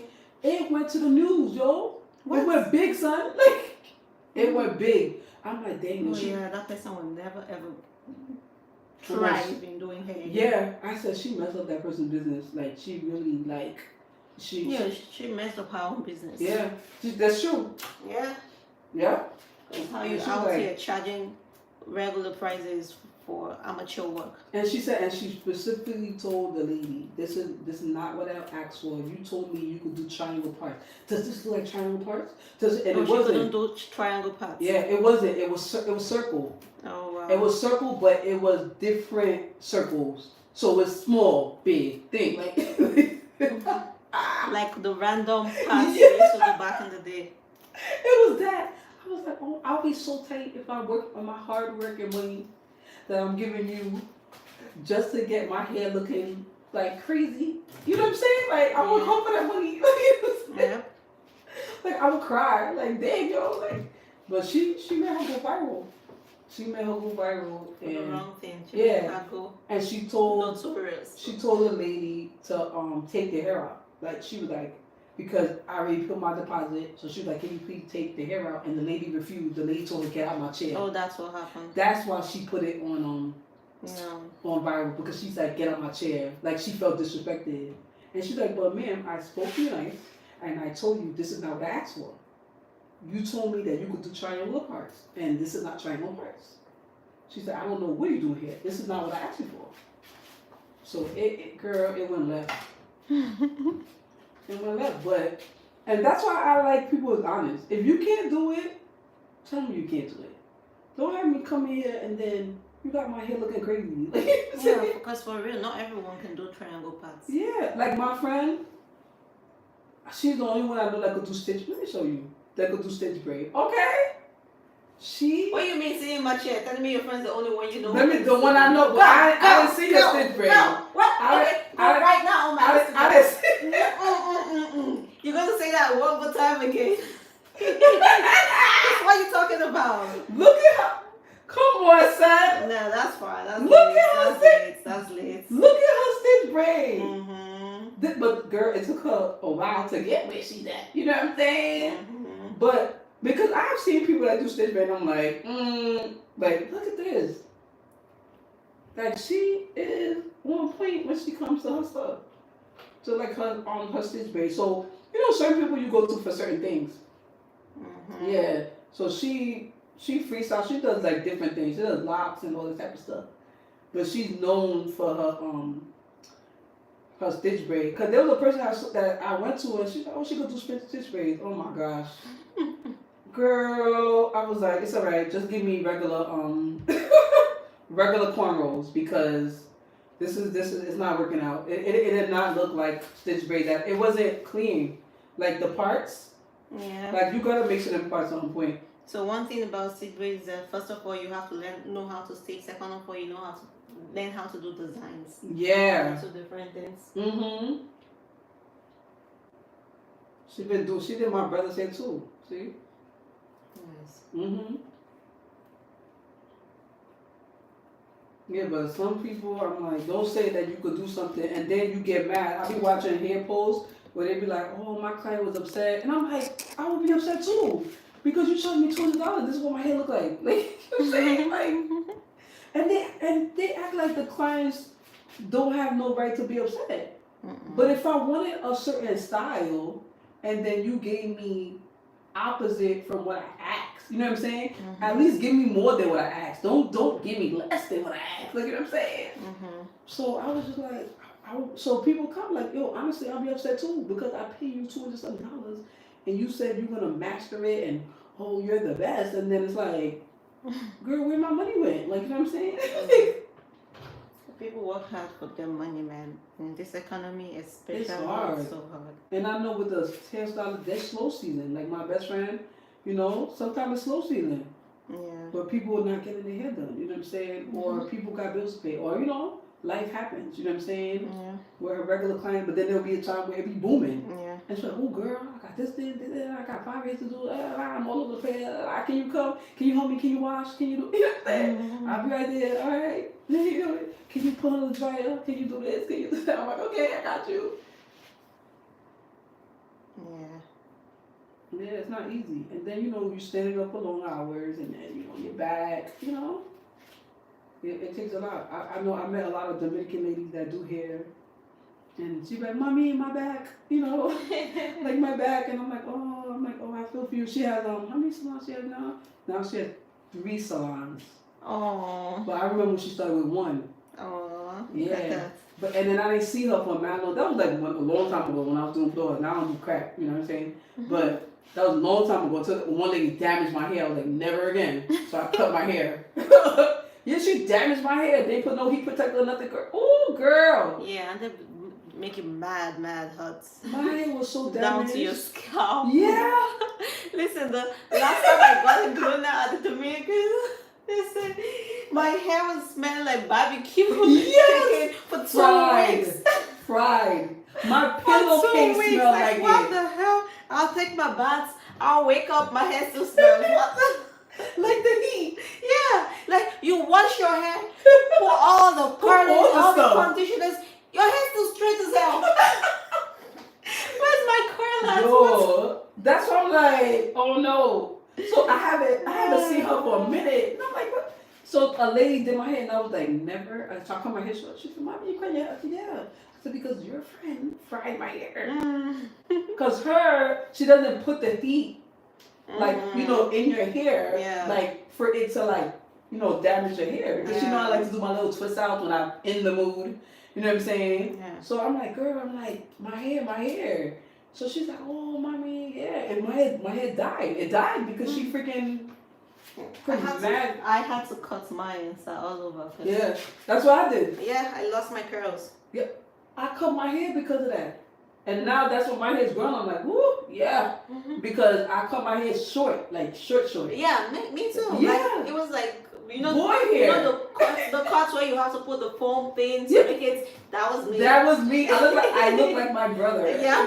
Yeah. I had to cut it down because at first I just cut it down a little. Now it was still like straight all the way down. I didn't like it because now when the new growth was coming in, it was weird. It was like curly, but then the ending was like straight. So yeah, so I was like, bone no, straight. all of this is good. Yeah, so I was like, this hair's not coming back. I'm like, this hair's dead now. And then finally, like some parts began to get curly, while some others just stayed straight. I'm like, what? No, we're going. Yeah, so I just cut it and started over. That's what I did. I was like, I cut it, I started over, and I was like, I'll never let this thing touch my hair again. And I did not. And I'm glad I didn't. Because I would have been telling, like, I'm like, and then my hair was smelling like burn. I'm like, oh my God. And she thought she was doing the thing. Like, yes, I got her hair straight. I'm like, no. You gotta protect people's hair. Yeah. I don't even understand how they think they want to put that much flat iron on people's heads. Yeah, the blow dryer, then the flat iron. Flat iron, especially. Oh my God, like what? Yeah, and when I used to go to them and be like, I used to be like, oh, I don't want no flat iron. They're like, what? I'm like, yeah, I don't want no flat iron. They look all confused. And I'm like, no, I don't want no flat iron. I said, y'all put too much heat on my hair. Yeah, that's when she left other people in charge because she had to go back and forth to the other salons to make sure that, you know, it was on point. Yeah. Like they were doing what she had to do. That's the thing though, you now start to lose clients. Yeah. Because every other person won't take your business like you take it. And that's why I don't like to go to certain like braiding spots because I feel like the owner will be on point, but then her the rest workers of them are just whatever. The rest of them, I'm like, oh no, I'm like, yeah, like there's a lady, she's a Nigerian, she's sweet, so awesome, and she could do braids, but then she has other staff, and I'm like, I'm like, girl, let me know when you're gonna be at the shop, cause I'm like, yeah, she's 24 hours. Oh, okay, one of those shops. Yeah, one of those shops in Brooklyn. And she told my friend goes to her favorite, but the reason why I don't go to her is because I don't like too much hands in my hair. Oh, okay. Yeah, I can't have a one person this thing, the next person, I have to have that one person that does it, like, you know what I'm saying, consistently. Do you also mind if someone is like just finishing up? Finishing up, it all depends. It all depends because sometimes the people that's finishing doesn't braid like the person that does it. So I'm like, so now this braid will be on point, and then the ending is like. So, but like you said, it depends though because. I know I train my people. Yeah. Yeah, some people, like my best friend trains her people. Yeah, I'll make sure like that because I'm right there, I'm watching. Yeah, and that's the thing too.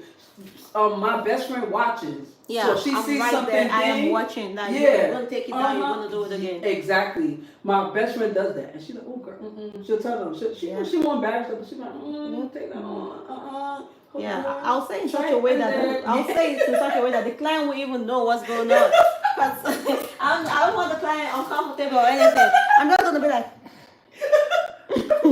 and they get it. You know, like how a mom would like stare at her kids and they get it. That's how I do it. Y'all got that eye language. Yeah. Like, or sometimes I'll roll the braid out and shake it so they can see where they like messed up. No, for real. Or like, let's say the braid just bulged down here. I'm gonna hold that spot. I give them the stare, like. Hello. 911. Right there.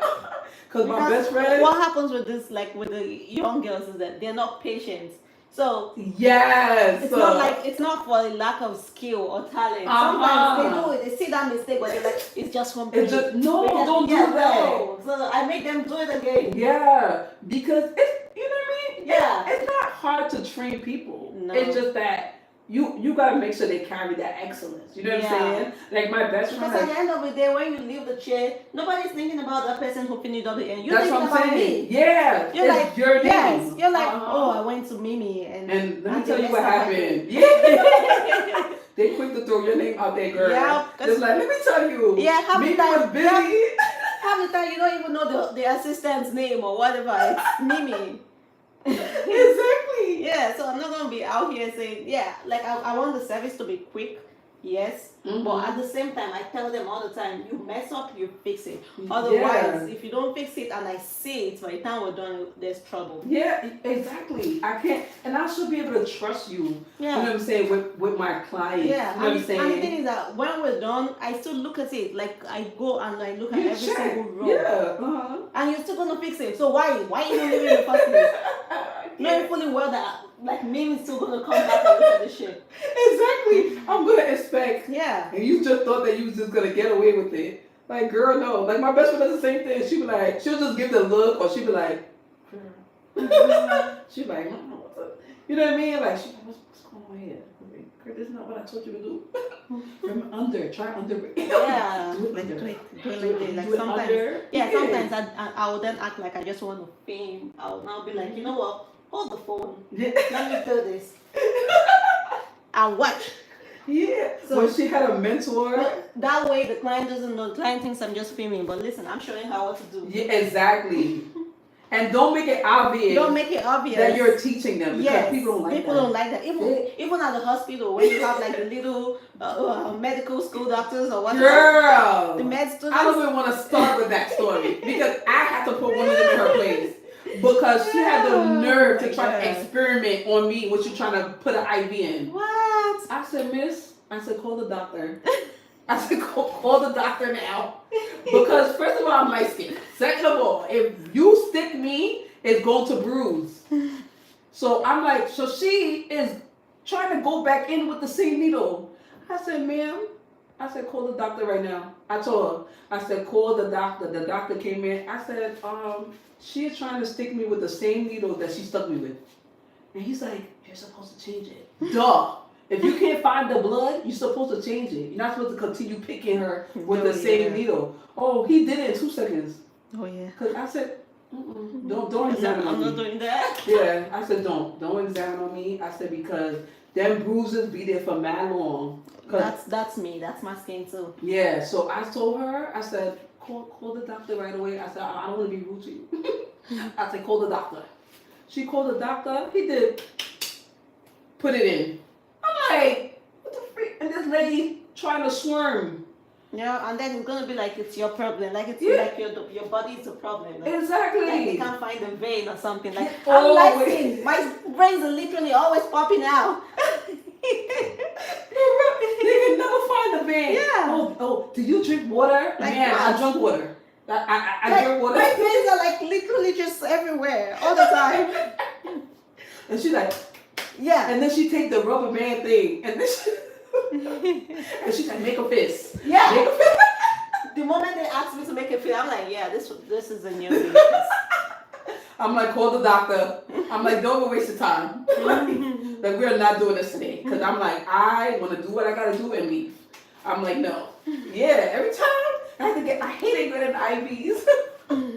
Because I was anemic. So I hated, when I got sick, automatically, IV. And I'm like, oh God. So I hate it. But if a nurse did not know what they were doing, automatically, I'm like, no. I'm like, call the doctor. I'm like, don't even bother. I don't want to be rude. I'm like, call the doctor. Doctor come, do it in 2 seconds. And then some doctors don't know what the freak they're doing either. Because you're not used to putting it. Uh-huh. So it's a nurse that you need, not the technician or the assistant. Mm-hmm. The nurses are so good at that. But I like when I go to a hospital that they know the nurse that's good at it. Like, oh, cool. No, most cool, nurses. Jackie. No, most nurses are. But I'm just saying, like when they like when I was giving like birth or whatever, and I need to get an IV like right before. But she said she was like, oh, let Jackie do it, cause Jackie she could find anything. And Jackie came, she's like, oh girl, they always call me. I get the cultures, I get this, I get that, and she does it in 2 seconds. Poor Jackie. Yeah, Jackie's like, "Choop, all right, that's it. They're like, what? You did already? And she's like, yeah, it was right there. Yeah. I remember my son being like 9 months old and he was sick one time at the hospital. Like this lady just kept poking him everywhere. They couldn't find a vein.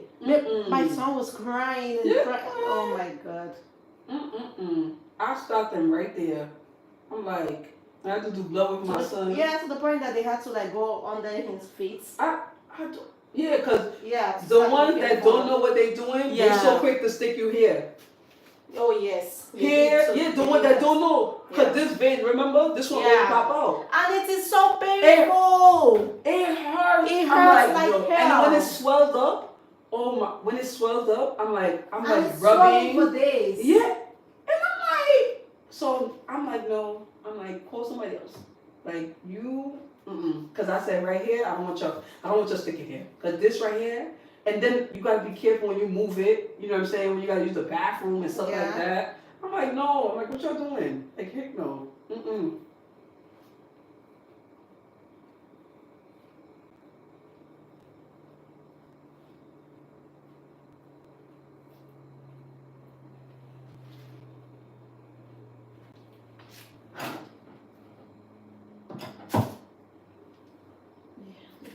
Places, okay. There you go.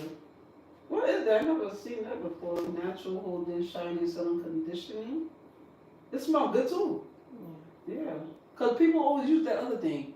You know what I'm talking about? The knee braid?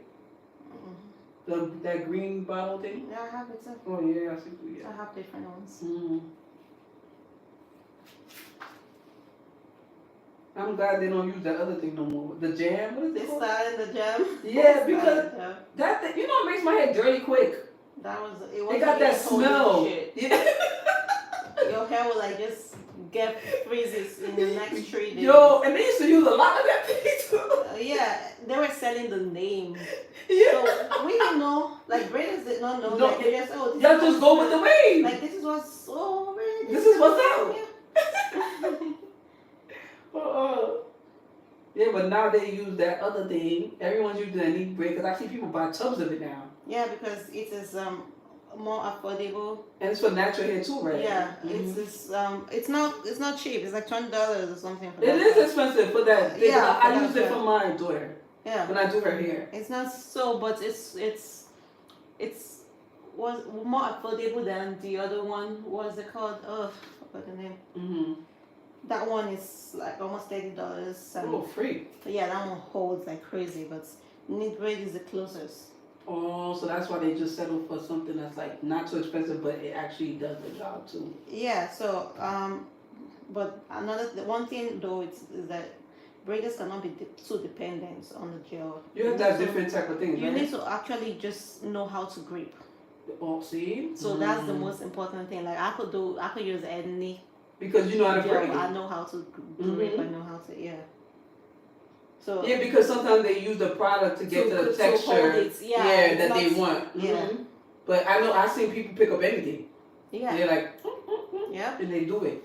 And they just like, make sure you rub your hair and they. Yeah.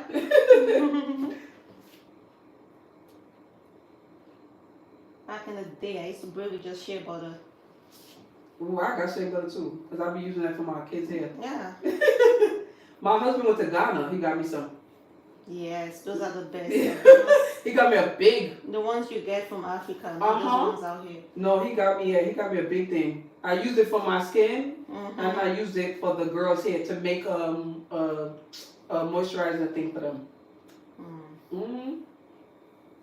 Because I have one hair that's massive shrinkage, and I have the other one that's like mine's. Okay. Yours is a phobia. Yeah, that's yep. But the other one, whew, girl. Probably a fussy. What? That hair right there, I'd be like, Lord help me. Yeah, because I have to straighten it to get it to be that length to braid. You know what I'm saying? No. Like, 'cause- Even that, I will still just blow dry and braid. That's what I'm saying. I blow dry it. Like, not straight, but you know what I mean. I blow dry it with her thing. She got the comb thing that my mother bought. Some type of thing. It's mad good. So I use that, and then I'm able to braid her hair because other than that, it's gonna shrink up.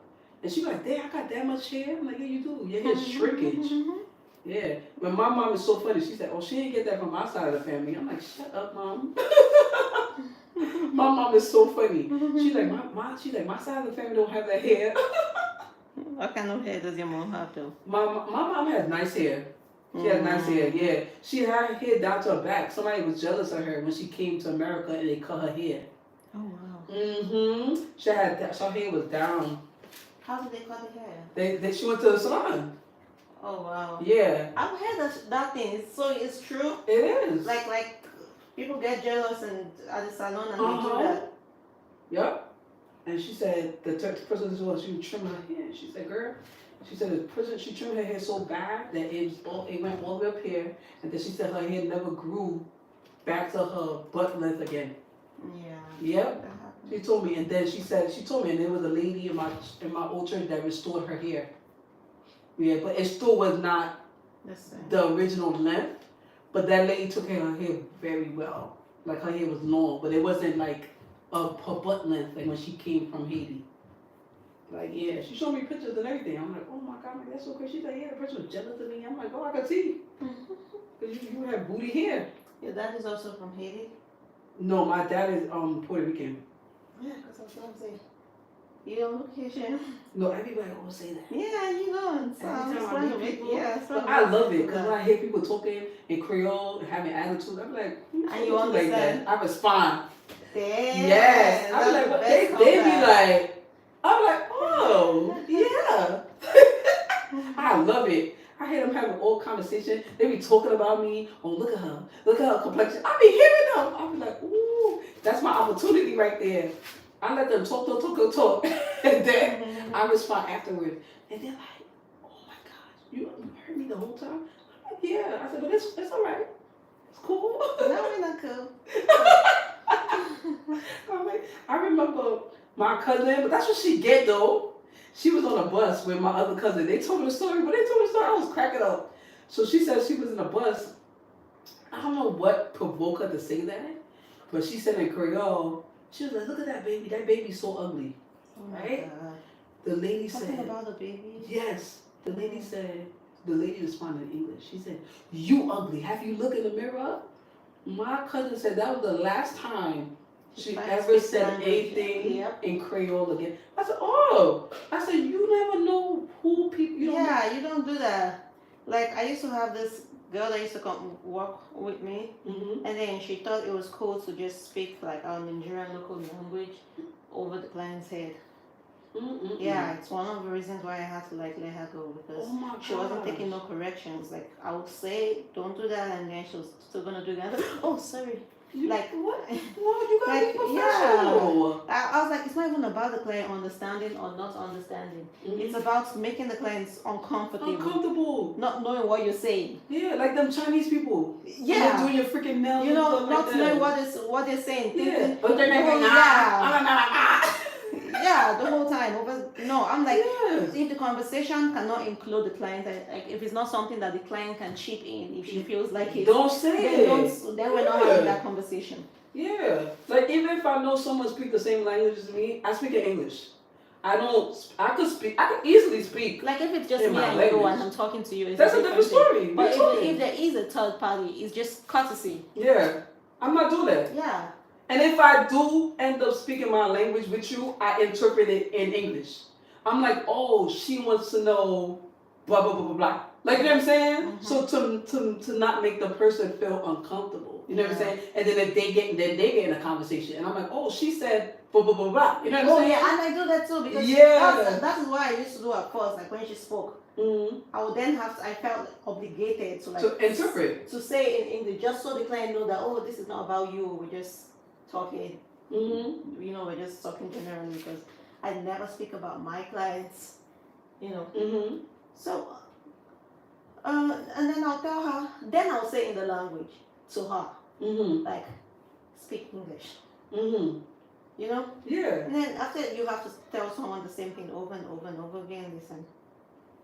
Yeah. Can't work. That's a lot though. Like, you know what I'm saying? Yeah. Like, you gotta keep on telling the person like over and over, like, Yeah, oh, like- come on, like I know, like my friend, like when she rented from Like it's not like you can't speak English. You you could speak English, Yes, so but why you do keep do on that? choosing to speak. That's So speak- disrespectful. Yeah. Yeah. Like my friend, she was working in the salon with her mentor. Her mentor owned the salon, but her mentor kind of manipulated her because she made it seem as if she owned the salon, right? My friend was paying the rent, but the issue was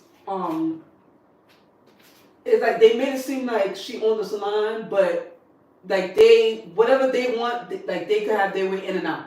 But mind you, my friend is paying the salon. She's the one buying the toilet tissue. She's buying the paper towels. She's putting the towels to dry, to wash. You get what I'm saying? She's buying the products that she needs. They're not even providing the products. She's doing all that. So she had her niece that used to come all the time, and my friend used to get so tight because the niece used to leave everything dirty. Then she'll have people come in. Then she'll never empty the garbage. Then they have critters. It was just so much. So every time she complained to the lady, it's like it was nothing because that's her niece. But my friend was paying the rent. So my friend, thank God, finally was able to like get up and get her own space.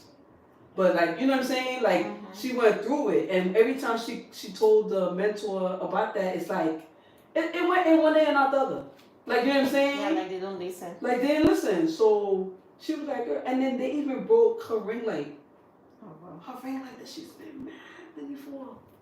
Cause she used to do like different type of shows and like models and like she went to Kiss, you know, the brand Kiss. Yeah, she went to she did somebody's hair for like a new product that they had. So she travels. So she goes to Georgia. She goes to to Atlanta. She goes to different things. So they gifted her with certain things and certain products, and because they love the way that she laid the hair down or she did certain styles with it. So they gifted her with a lot of things, and they broke her ring light. They broke her niece. Her mentor niece broke the ring light, and nobody would replace it. Nobody could say what happened to it. Blah blah blah. So my best friend stopped bringing her stuff now. So now she's like she brings stuff that she didn't care about. Like, you know what I'm saying? Because to carry stuff back and forth, you know what I'm saying? That's a lot. She can't find like her own space. No. Now she got her own space. But this was like, as she was coming up, this is like some of the stuff that she had to like deal with. Yeah. And sometimes you tell people something, they get offended. Yeah, instead of just taking correction and fixing it, make such a big deal out of. And that's gonna help you later in life. You know what I'm saying, with your business. You know what I'm saying? Because I told my best friend, like, you gotta learn, you gotta be able to take corrections, and you gotta, because I said every client is not the same. Yeah. There's gonna be clients that's easy, and there's gonna be clients that's gonna give you a hard time. I told her that, and she was like, she said, thank you so much, because she said that she had a client that was hard. She said it's like the client was so hard. Like, she said it was just so frustrating, like it was stressful. But she said she maintained her cool, and she said when she finished the person's hair, the person was so happy, and she kept on like praising her. After she said the person like gave her a hard time, she said, "Girl, it was so hard."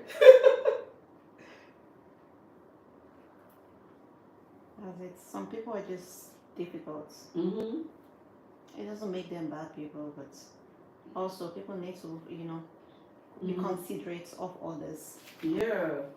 You have to be mindful of people. Yeah. Because some people are just like so self-centered, it's just so about them. Yeah, no, that's true. And my bishop calls them the never wrong people.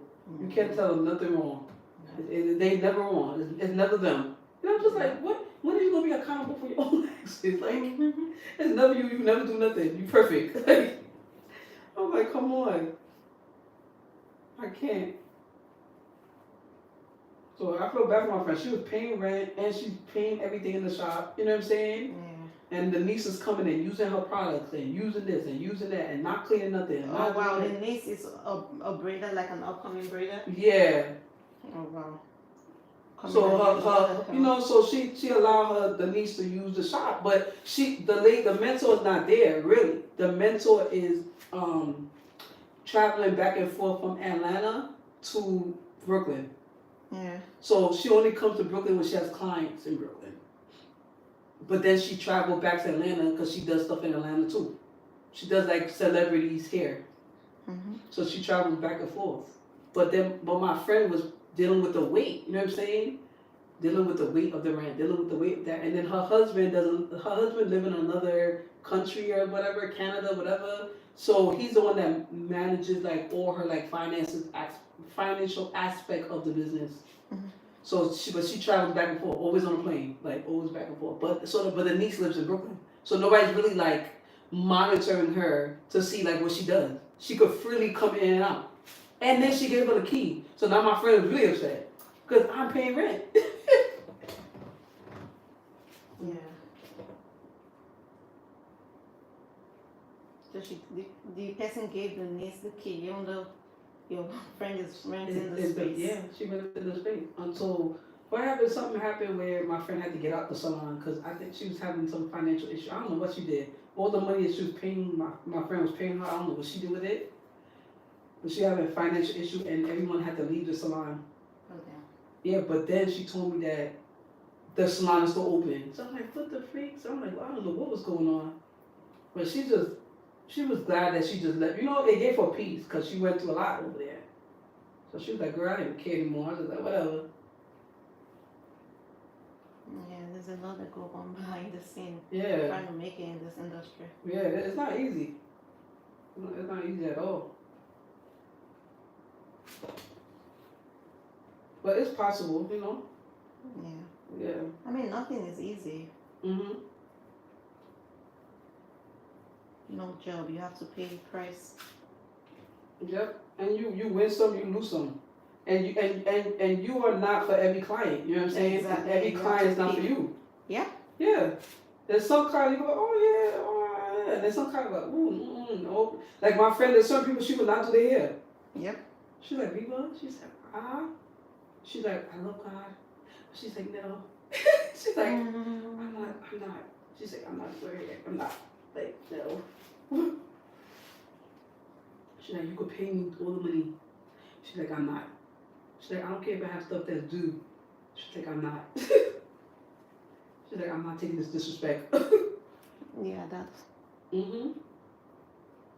And then she'll ask me, like, am I wrong? No, you're not wrong. Yeah, that's why you're the friend. Yeah, she'll ask me, like, do you think, how you feel about this? Do you think I should? I'm like, no. I'm like, if this is what you're saying that you're charging, this is what you're charging. Period. Yeah. Because some people, like, so, somebody will ask her how much something costs, right? Mm-hmm. And she'll be like, oh, it costs this amount of money. They didn't like her price, right? So they go to somebody else. So the other person messes up the hair, and who they go back to? Her.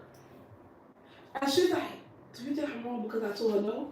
I'm like, no, because if you made me do it, you would have to go If you valued my skill in the first place. That's what I'm saying. And this was happening to her many times, where they wouldn't. And she told me, like, the thing that she told me she had to unravel. Oh wait, so they'll bring the messed up hair. Yeah. So they asked her first, how much you charge for this sewing, blah blah blah, right? She's like, yo, my sewing start at such and such price, right?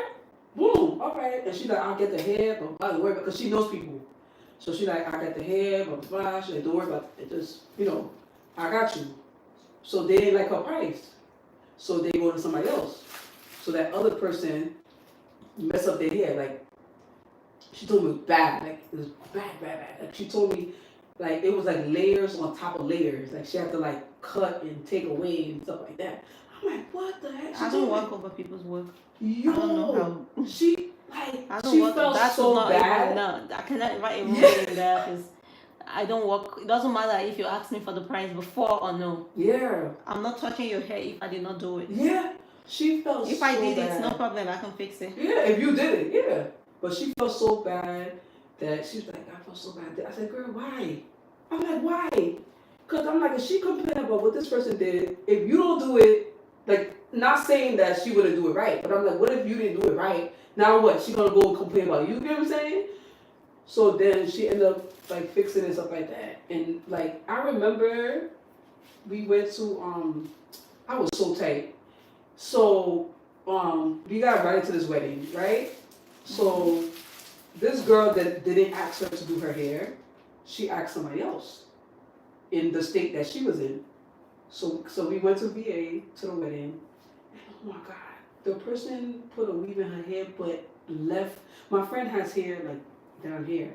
The person put a weave in her hair but left most of her hair out, and it was humidity. It was humidity outside.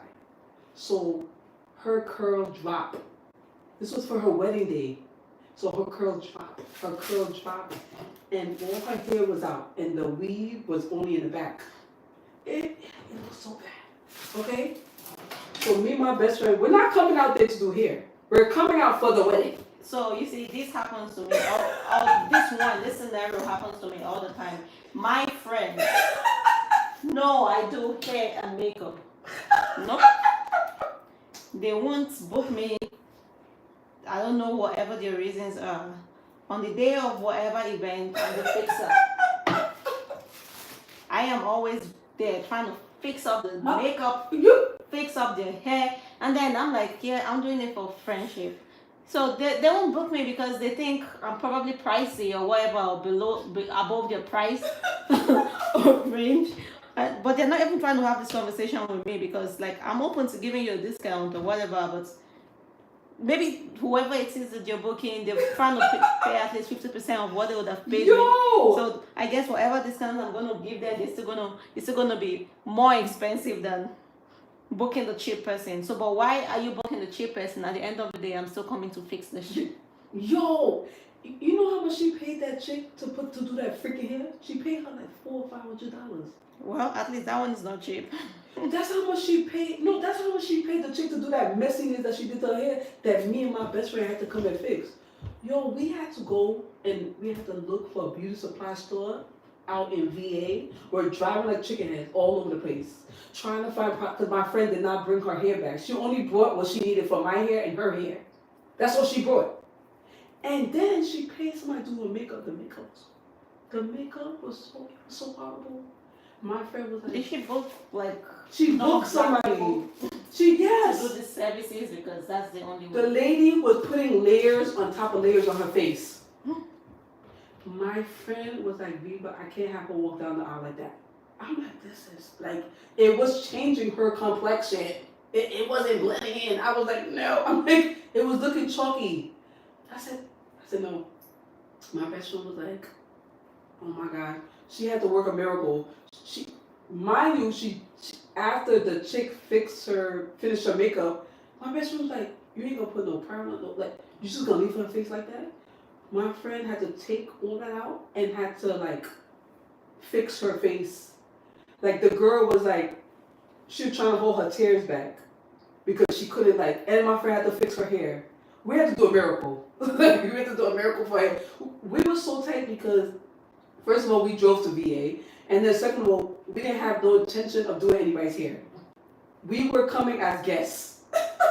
So now we're behind the scene fixing hair and makeup. That is always me and my friends' events.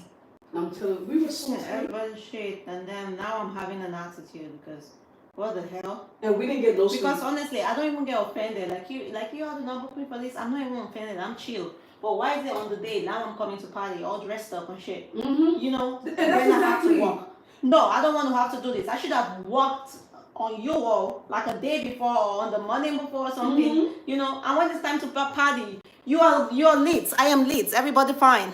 And how about I didn't even get to enjoy the ceremony? Yep. Because I'm sitting here in the background, fixing your hair, I have to be my friend's assistant. Because now I gotta calm her down so she's not stressed. You know what I'm saying? Mm-hmm. And then I can't stand this. Where you got the family members now that see you doing her hair. Now they're like, oh, can you fix this? Like, oh, girl, you said it. Oh, that part. Yo, and the chick. Oh, can you help me do my brows? Oh, I'm just trying to do my lashes. Like, and nobody's paying you. This is what you do for a living. No one's paying her. This is what you do for a I'll see the living. Now, money. now they're taking it as a joke. Like, Where's the money at? now they're taking it like, oh, she know how to do makeup, or she know how to do hair. No, After the fact. After the fact. Because before you were looking at me like I was crazy. And now you see what I'm doing to your family member. I'm telling you, then the lady come and after my friend does the bride's hair, she comes to sit in my friend's chair. And I'm like, what are you doing? The lady. And she's like, oh, can you just do something? That's what she said to my best friend. And I'm looking at my best friend. And my best friend breathed mad hard. Because she's trying to hold her composure. So she's like, and I'm like, man, we're not going to make it to the ceremony. Like, and then she doesn't wash the weave. Oh, wow. So now she wants my friend to use her clean curling iron that she was supposed to only use for both of you. For both me and her. Okay? On a dirty, my friend was tight. And she's like, I can't do much. Because she didn't bring her bag. She didn't bring her salon bag. And she left it home in purpose because she's like, I'm not doing nobody. She only bought I one always for me. say that. Right now I'm living. I'm like, I'm not bringing shit. Yeah, that's exactly what she did. Yep. And then they have like their shorts, crazy, funny looking eye pencil or brow pencil. And or something that doesn't actually work. It doesn't work. And then they tell you, oh, I have it. Exactly. That's exactly what they. Yeah. They tell you, oh, I have it. Oh, you need a lash glue. I have it. Yeah. No, honey, no. I don't want your stuff that not even lasting. Yeah, like no. Yeah, because my friend, she like her makeup stuff. She clean her stuff. Okay, her stuff is on point. Because she only bought only for me and her. New brushes, new clean. Like it was only for me and her. It wasn't for nobody else. Yeah. And, oh, can you fix this for me? You paid this chick how much money to do your makeup, and now you want me to come and fix what? Like, huh? And I'm telling you, she humbled herself. She kept pinching me. I'll be like so mad because I'll be out there. And then it's so hard to say no to people. Yeah, and that's what happened. In an event like that where everyone's happy, bad. Where we're supposed to be partying together. Girl. Because now you're saying no to people. Now everyone has an attitude. Now it's awkward. Like family and friends, they need to stop this shit. Yeah. Stop taking advantage of we. But y'all didn't want to pay her. Y'all didn't want to pay her. That's the thing. They'll rather go pay someone else. Way more money, and I'm not even charging you. They'll pay you, but they won't pay. They won't pay you. Yeah. I don't know why. Why is it that they look down on the quality of your work because they know you?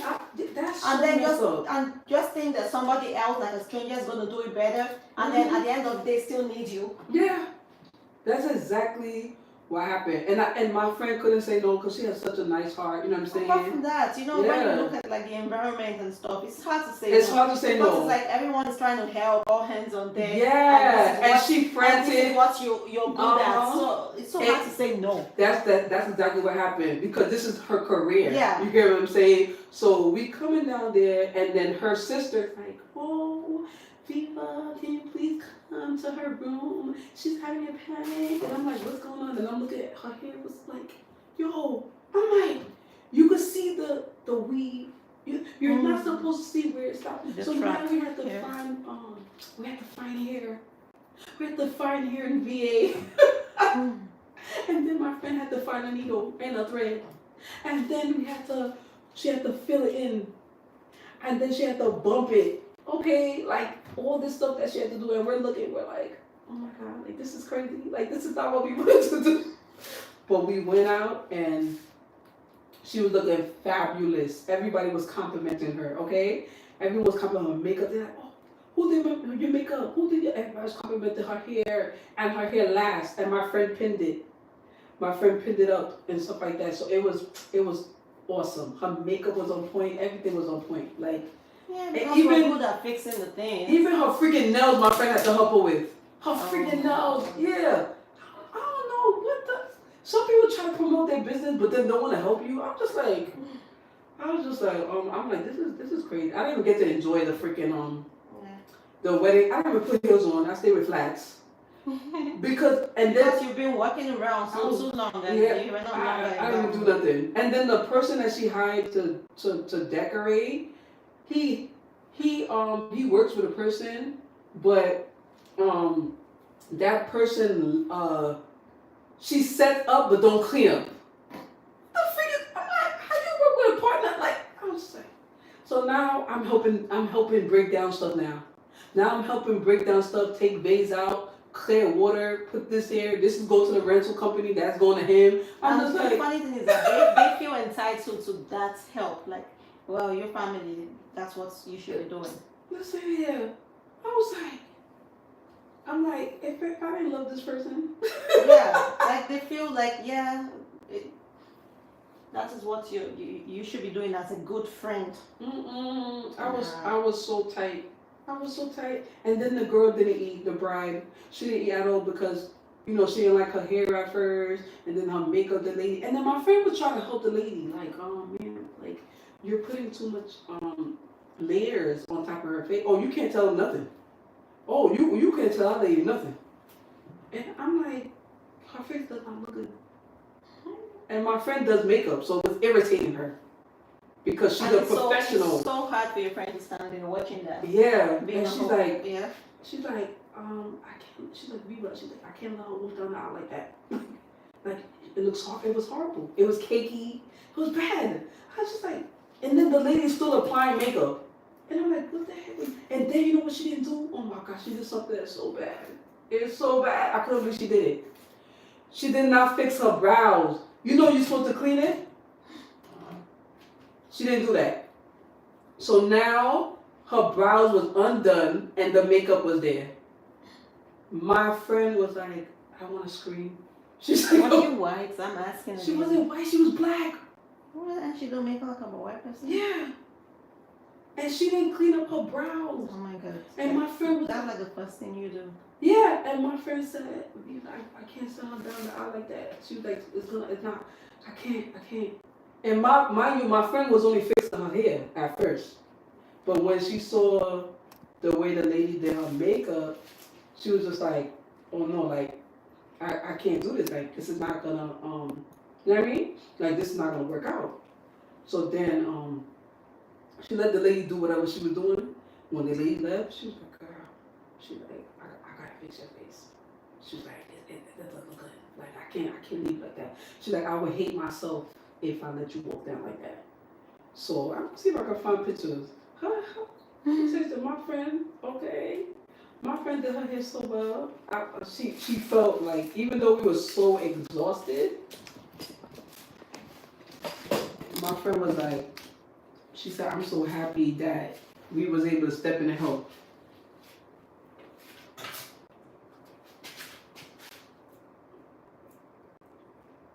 Let's see if I can find her picture. Yeah, look, my friend did her. Oh, she rescued her. Yeah, but girl, this is all her hair, but we had to fill in. We had to fill in because the lady left. She left like half of her hair out, like half of it. Give me a minute. So I'm gonna put the hot water on. Okay, boo.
You don't want a snack? No, I'm good, girl.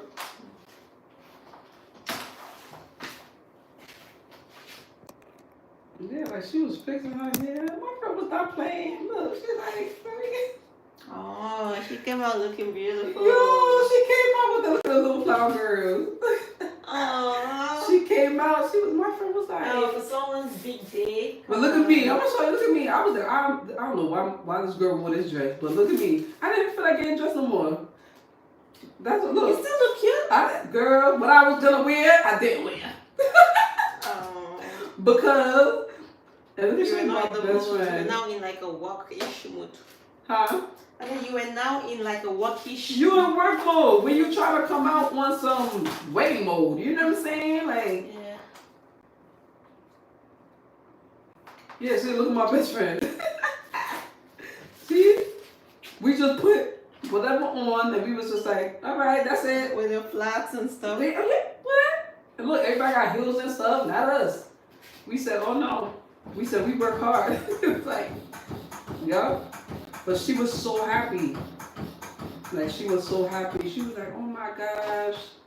Look at me and my husband, our Nigerian outfit. When we went to a wedding. You went to a Nigerian wedding? Well, his cousin married, Put your head straight. yes. How straight? Let me know. Just like that. Cause girl. Because all I'm going to say is sorry. No.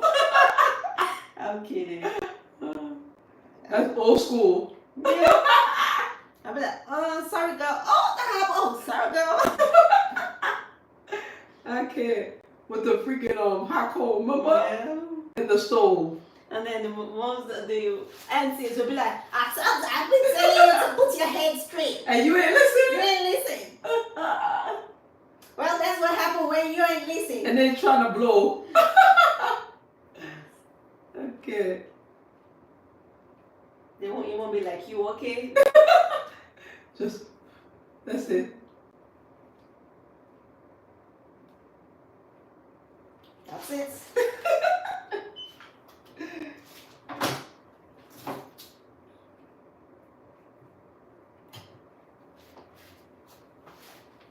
Those aunties, they're sweet though.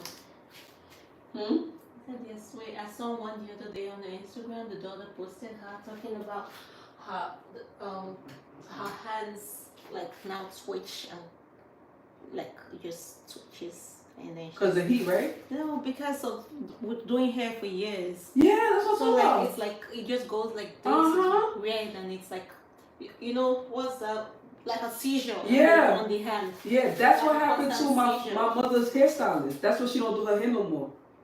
Because her hair got bad. Yeah. Yeah. So she used to do hair in her basement. She had her own salon. She did all our hair for years. But she don't do hair no more because of her hands. She said her hands bad. And now I see I'm like, dang, like her hands are bad. So she don't do hair no more. Yeah. Yeah, I saw that video. I got scared. I was like, damn. I guess it's how you handle the thing though, right? I feel like it's not something that you should do for a very long time, you know. Mm-hmm. Because I was because I've been braiding the shortest of hair, and that's the worst. That's carpal tunnel. Yeah. Then you gotta put that freaking brace and crap on. Mm-hmm. Yeah. No. Says well. Yeah, being a braider or hairstylist is not a joke. No, it's not. Not for the weak.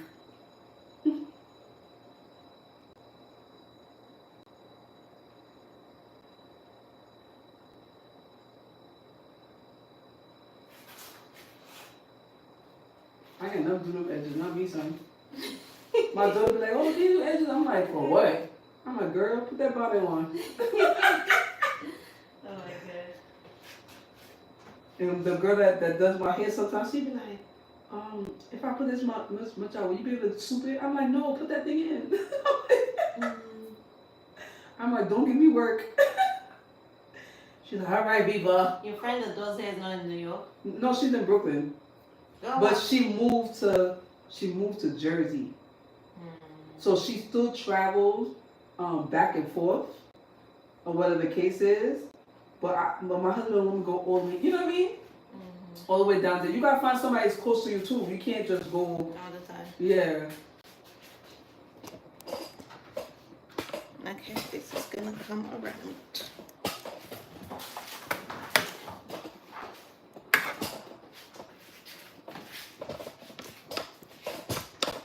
Your face is looking late, you know it. I'm looking like a person again, like my mom would say. Oh, I see your face, Viva. I see I see your face, girl. Oh. Your face was hidden for too long. Oh my god, your mom sounds like she's a vibe. Yeah. Yeah. I like it when parents and their kids are able to like tease each other and just, you know. Yeah, that's my best friend, that lady.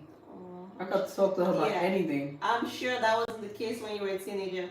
No, actually, you know what's so crazy? It was like that. Really? To the point that my cousins even speak to. They don't want to talk to their own mother, but they'll talk to my mom. They'll tell my mom everything.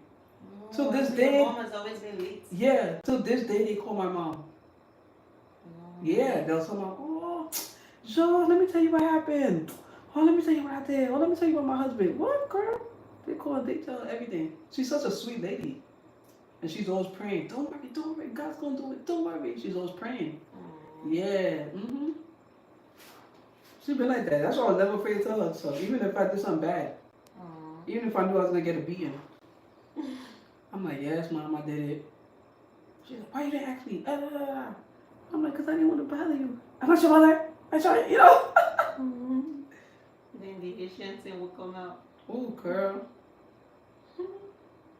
I knew it was over once my mother tied her hair in the back. What? When she put her hair in a ponytail, that low ponytail, I'm like, oh, shoot. I'm like, it's a wrap on my behind. I already knew. I was like, let me save myself now. But she was always understanding though. She didn't make us like afraid of her. Thank God. Cause I know like some of my friends that have Asian parents, they're like, damn, yo. Like I can't tell my mother that. Like they'd be afraid. But my mom she wasn't like that.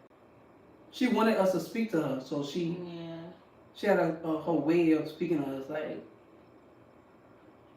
just tell me. Even though we're gonna get in trouble, she's like, just tell me you're not gonna get in trouble, but I still got in trouble anyway. I was gonna say that. Yeah, I still got in trouble anyway. Even though she's like, oh, tell me. I'm like, I'm not gonna do nothing. I'm trying to build that with my kids, that level of trust, you know? Yeah, this way they could always confide in you, because otherwise they will actually tell the wrong people or bottle it up. Yeah, and that's not fun. And people are so quick to make you look bad as a parent. Oh yes, absolutely. Yeah, even certain family members, I'm like, I be telling them what goes on in this house. You don't freaking go out and tell these people. Yeah. I'm like, don't tell my business. Yeah, somebody told my daughter, what you said? Maybe you got that anger because of your mother. A family member. Ooh, I was ready for them. Oh my God. I was ready for them. I was ready. I said, first of all, if you feel like I have an anger, I said, come and speak to me. Yeah. I said, second of all, don't you ever talk to a child like that. It's a child. I said, come to me. I said, I'm the adult. She's the child. I said, don't do that again. I said, you have an issue with me, have an issue with me. But I said, don't come to my child, telling my child where you think they get this from. I said, you're not a counselor and you're not their guide. I told they ain't ever come back again. That's so disrespectful. Because I said, when I was growing up, I never told people about my mom. Oh yeah, I don't know why this lady do that. Oh, I don't know why she hit me. I praise my mom. And if I have something negative to say, I'm not saying it. I honor that woman. I'm sure your mom did the same. That's why you knew not to do that. You would not know. No matter how you were at home, she didn't say bad things about you. What? Heck no. She didn't talk about me. She didn't say nothing. I was so shocked. Some parents are they have that bad habits, Of telling the latest gossip. Everybody, Yeah. Oh, let me tell you about my child did. Yeah. No, I don't do that. And then you think the kids are not that. The kids are listening. They can hear you saying all that. They're sponge. Yeah.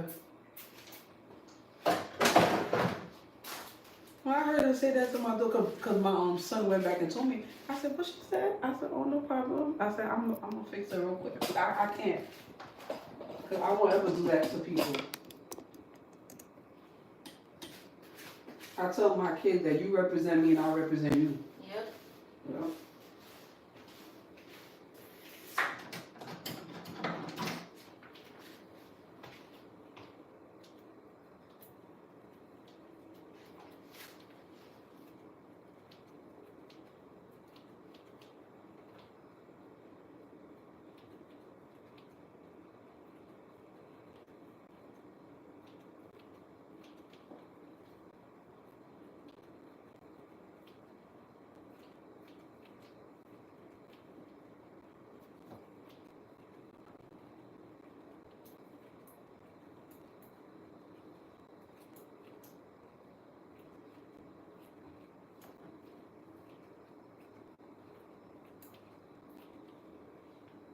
Let them know I'm about to be on the way home. You far? No, like 20 minutes away. How do you like or not like Long Island? Long Island. I used to live in Long Island, but in Valley Stream, not like. Yeah, I like him saying. Not like out here, like not like deep in there. I was in Valley Stream, but when I was in Valley Stream, it was all white. Yeah, I moved there like 1990 something. Yeah, it was all white. It was 2000, like 2000. Yeah, but it was all white. It was only 5 of us black kids. Me, my brother, and his other family. That was back then. Right now, it's not like that over there. Yeah, but that's how it was. And I had a white neighbor that was always nosy. She knew all the gossip. She was always nosy. Oh, why you coming at this time? Always nosy. Always telling my mom stuff. I'm like, what the freak? Like, yeah. But so I'm used to it. It's my kids that's not used to it. Yeah, they're not used to it. They're like, they went to school where, it was mixed. It wasn't really white kids, black and Spanish. But depending on where in Long Island, though, most of the schools still can be mixed. Oh, in Long Island? Yeah. Maybe you're down east, right? Yeah, I'm in Kings Park. Oh, okay. Kings Park is white. Yeah, exactly. When I see black people, I'm shocked. Not out here. Yeah, because it's mixed. When I see black people, I'm like, oh, like I see a neighbor that was black. I said, oh, like, shoot. Oh, I have a black neighbor. I said, the house right there, they're black. And they're looking at me. I look at them. And the white people, they all came out and said hi. Oh, hi. I'm Marjorie. I'm this. What? I'm that. Oh. They did that? Yeah. What? I thought it was only in the movies. No. They come out.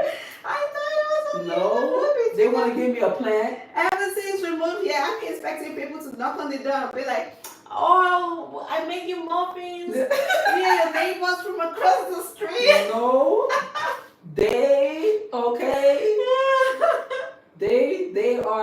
They're nice. They're like, oh, yeah. Hi, how you doing? Yeah. Oh, they're welcome home. Oh, wow. I've been praying. I'm like, Lord, protect us. Yeah, they're gonna love you more, especially because your husband is in the military. Well, yeah, probably.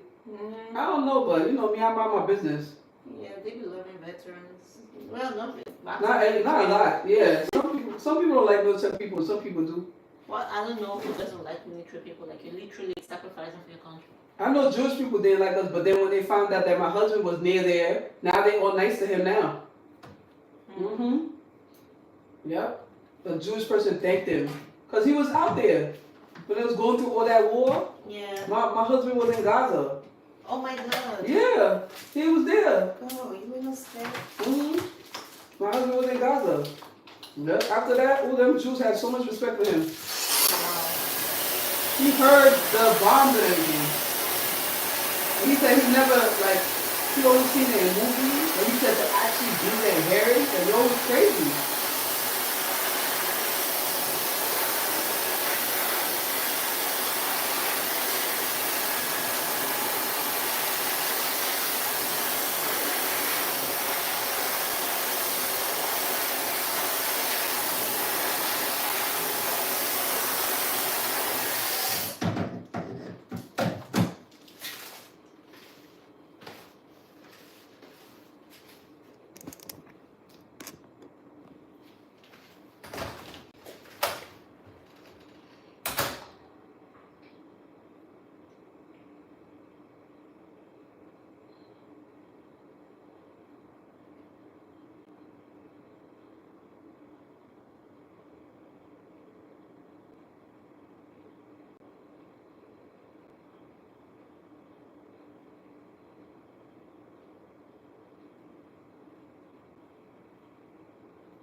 ask me where I put my long bonnet at. For it. Yeah, I have my scarf, but then I have a bonnet because I don't like the hair to touch my skin when I'm sleeping. I like to put it in that long bonnet, you know what I'm saying? Yeah. So when I keep it together, I'm gonna put it in my husband's You room. put it up first in the bun. Oh, really? Do that? When you put it up in the bun, doesn't it folds it though? When is it what? Folds it. Well, I usually to know my personality, but if you mind that it will fold in. Oh, yeah. Maybe don't. Because normally when I put it in that... So if it folds, just put it in hot water and get to straighten it off. Oh, okay. Just put it hot, okay. Yeah. Because normally I put it in, I wrap it with the silk scarf, right? Yeah. And then I put my other silk thing on top of it. But if the hair is able to hang on my back. You know what I'm saying? But on the inside, it's wrapped. So this way it don't fold. So I can sleep any type of way and not have to worry about no crease or nothing. But I didn't know you could wrap it. Because I was always concerned, like, oh my God, what if the hair creased? What am I going to do? Because I'm not good with, like, managing fake hair. That's why I don't do certain styles. Like, when my friend put that wig in my hair, I was like, all right. She was like, girl, you got to bump it. I'm like, girl, I'm not going to do that. Hey, give me something I can manage. So she be trying to walk me through it. I'll FaceTime her so she can show me how to take care of it.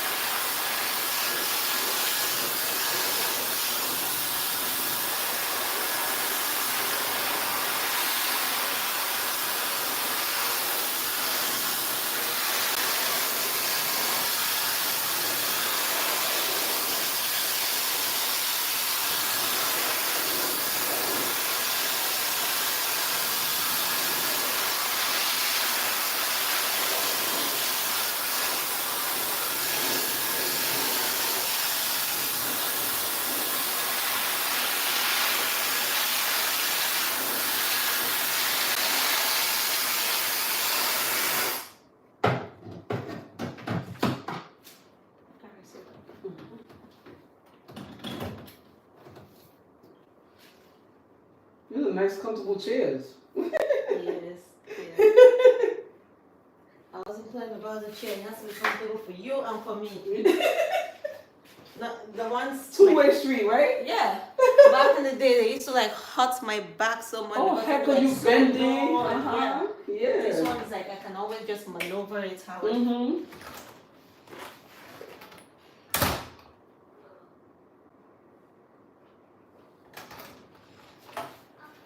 Yes.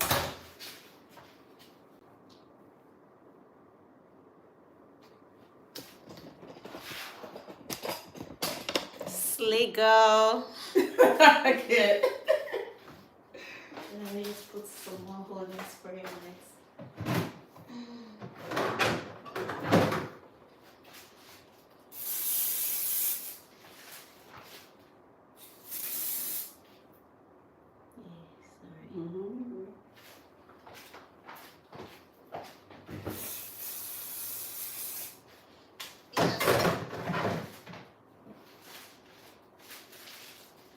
Yep.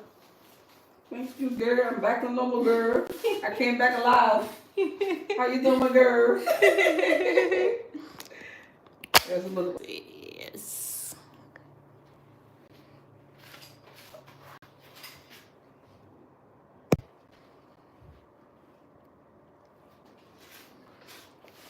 All right, look towards the door. The other one. Oh, girl, you know you got two doors, girl. I know. As soon as I said it, I was like, oh shit. I was like, oh shit. I'm like, she got two doors. Which one?